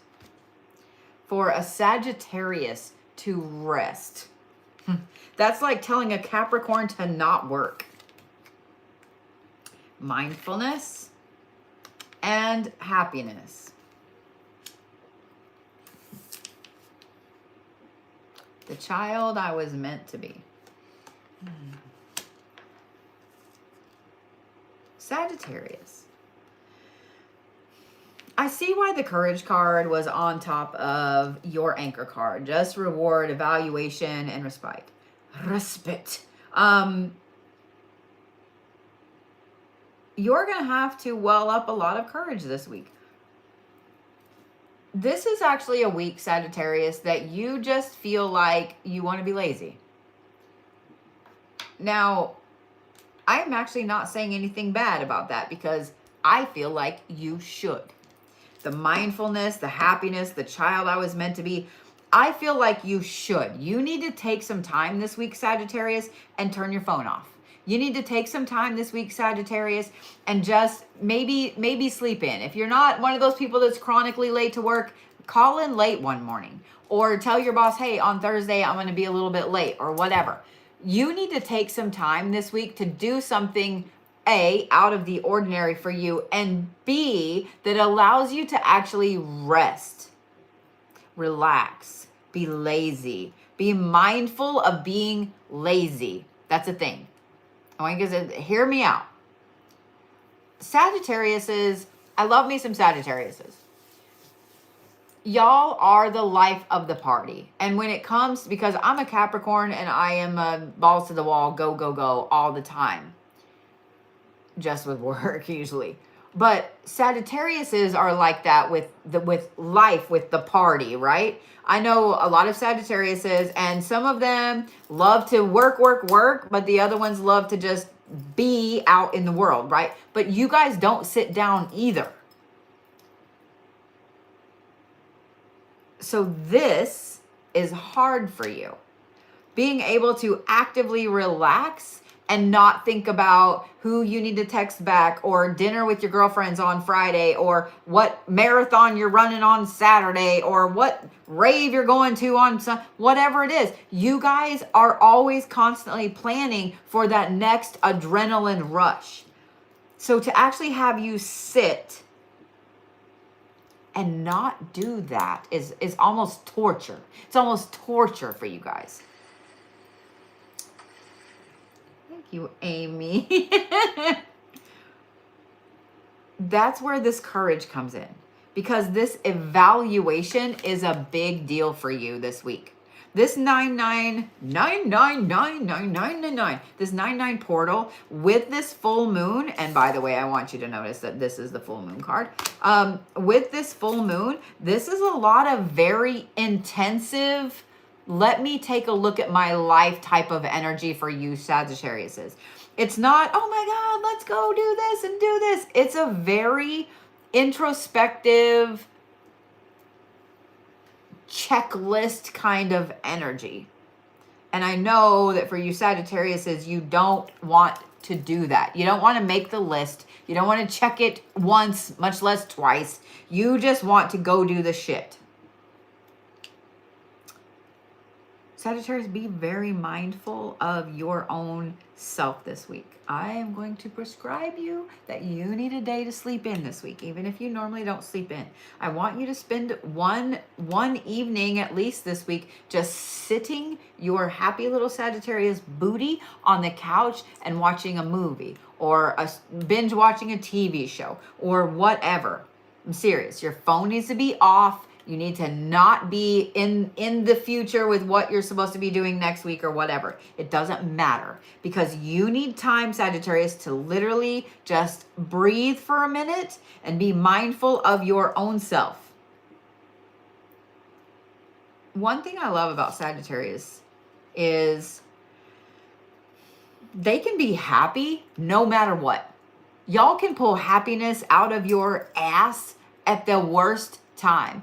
You can pull happiness out of your pocket no matter what you're doing, where you are, what's going on. It doesn't matter.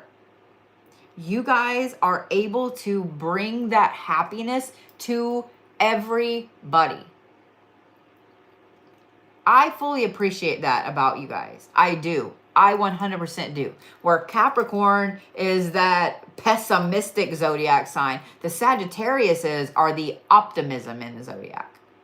I'm using those two because they're right next to each other in the zodiac and they are kind of polar opposites. It's crazy.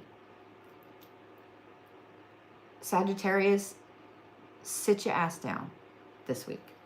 Take a breath, sit down. Let somebody else be the life of the party, which I know when I said that you went, I will not. Let somebody else be the life of the party this week. Okay? I promise that it'll be good for you in the long run, Sagittarius. I 100% promise. Stones for Sagittarius.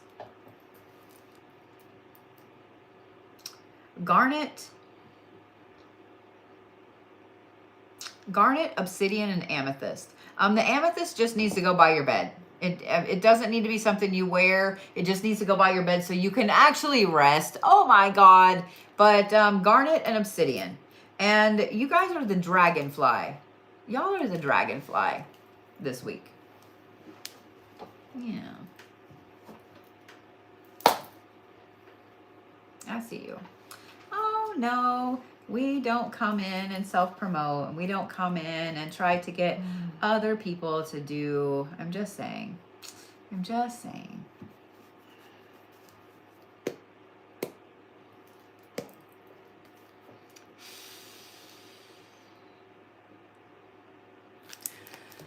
Sagittarius. What does Sagittarius need to know through tarot? You can flip over. I cannot say the word Sagittarius. With it turns into what's Metallica Sanitarium? Sagittarius.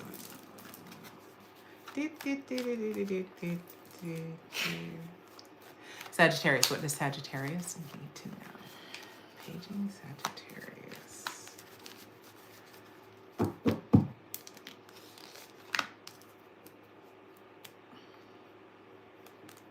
All right. It says you can, Brandon, but let me fix it. Hang on. There you go. Try now. That's it's weird because I don't know. I know TikTok did another update. It is crazy how many of the same repeating cards. There's 78 cards in a tarot deck. I don't pick up the cards in one big pile. I shuffle them individually each time, and how many repeating cards have come up. So again, there are going to be some consistent themes. What I want to do, let's do one from the bottom. All right, Sagittarius.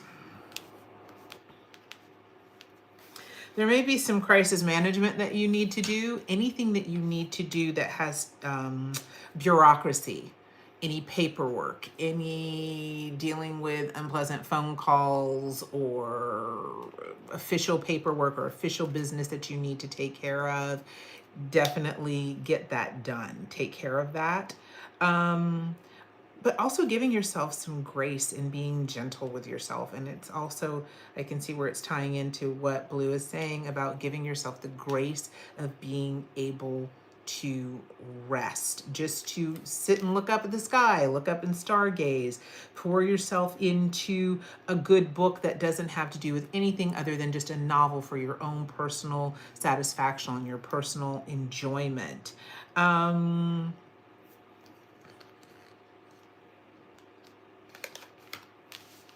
Some of you may have children, young children, or people who behave like young children. So where can you implement some discipline with the people around you?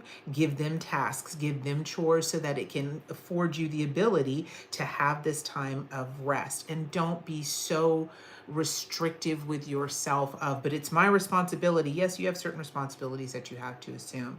And I see that assuming them is going to put you in a much better position that you want to be. Maybe things that you've been working hard at, but you have to balance that out. And who is it that can be helpful in the ways of doing that, of saying, hey, pull your weight, do what you can. And don't look at it as, yeah, but again, it's my responsibility. I'm supposed to do these things and I can't ask them for help. No, ask them for help. Ask other people in your house. This feels very personal to, like, again, children or people who might be in your household. And giving yourself that grace, not being super duper hard on yourself and pushing until the point where then you get burned out. And if you get burned out, aka not taking the rest that was already advised, it shows that you are going to be bitchy and you're going to end up popping off and saying things in a very, very abrasive, aggressive manner that maybe isn't deserved. That's what I have from Sagittarians.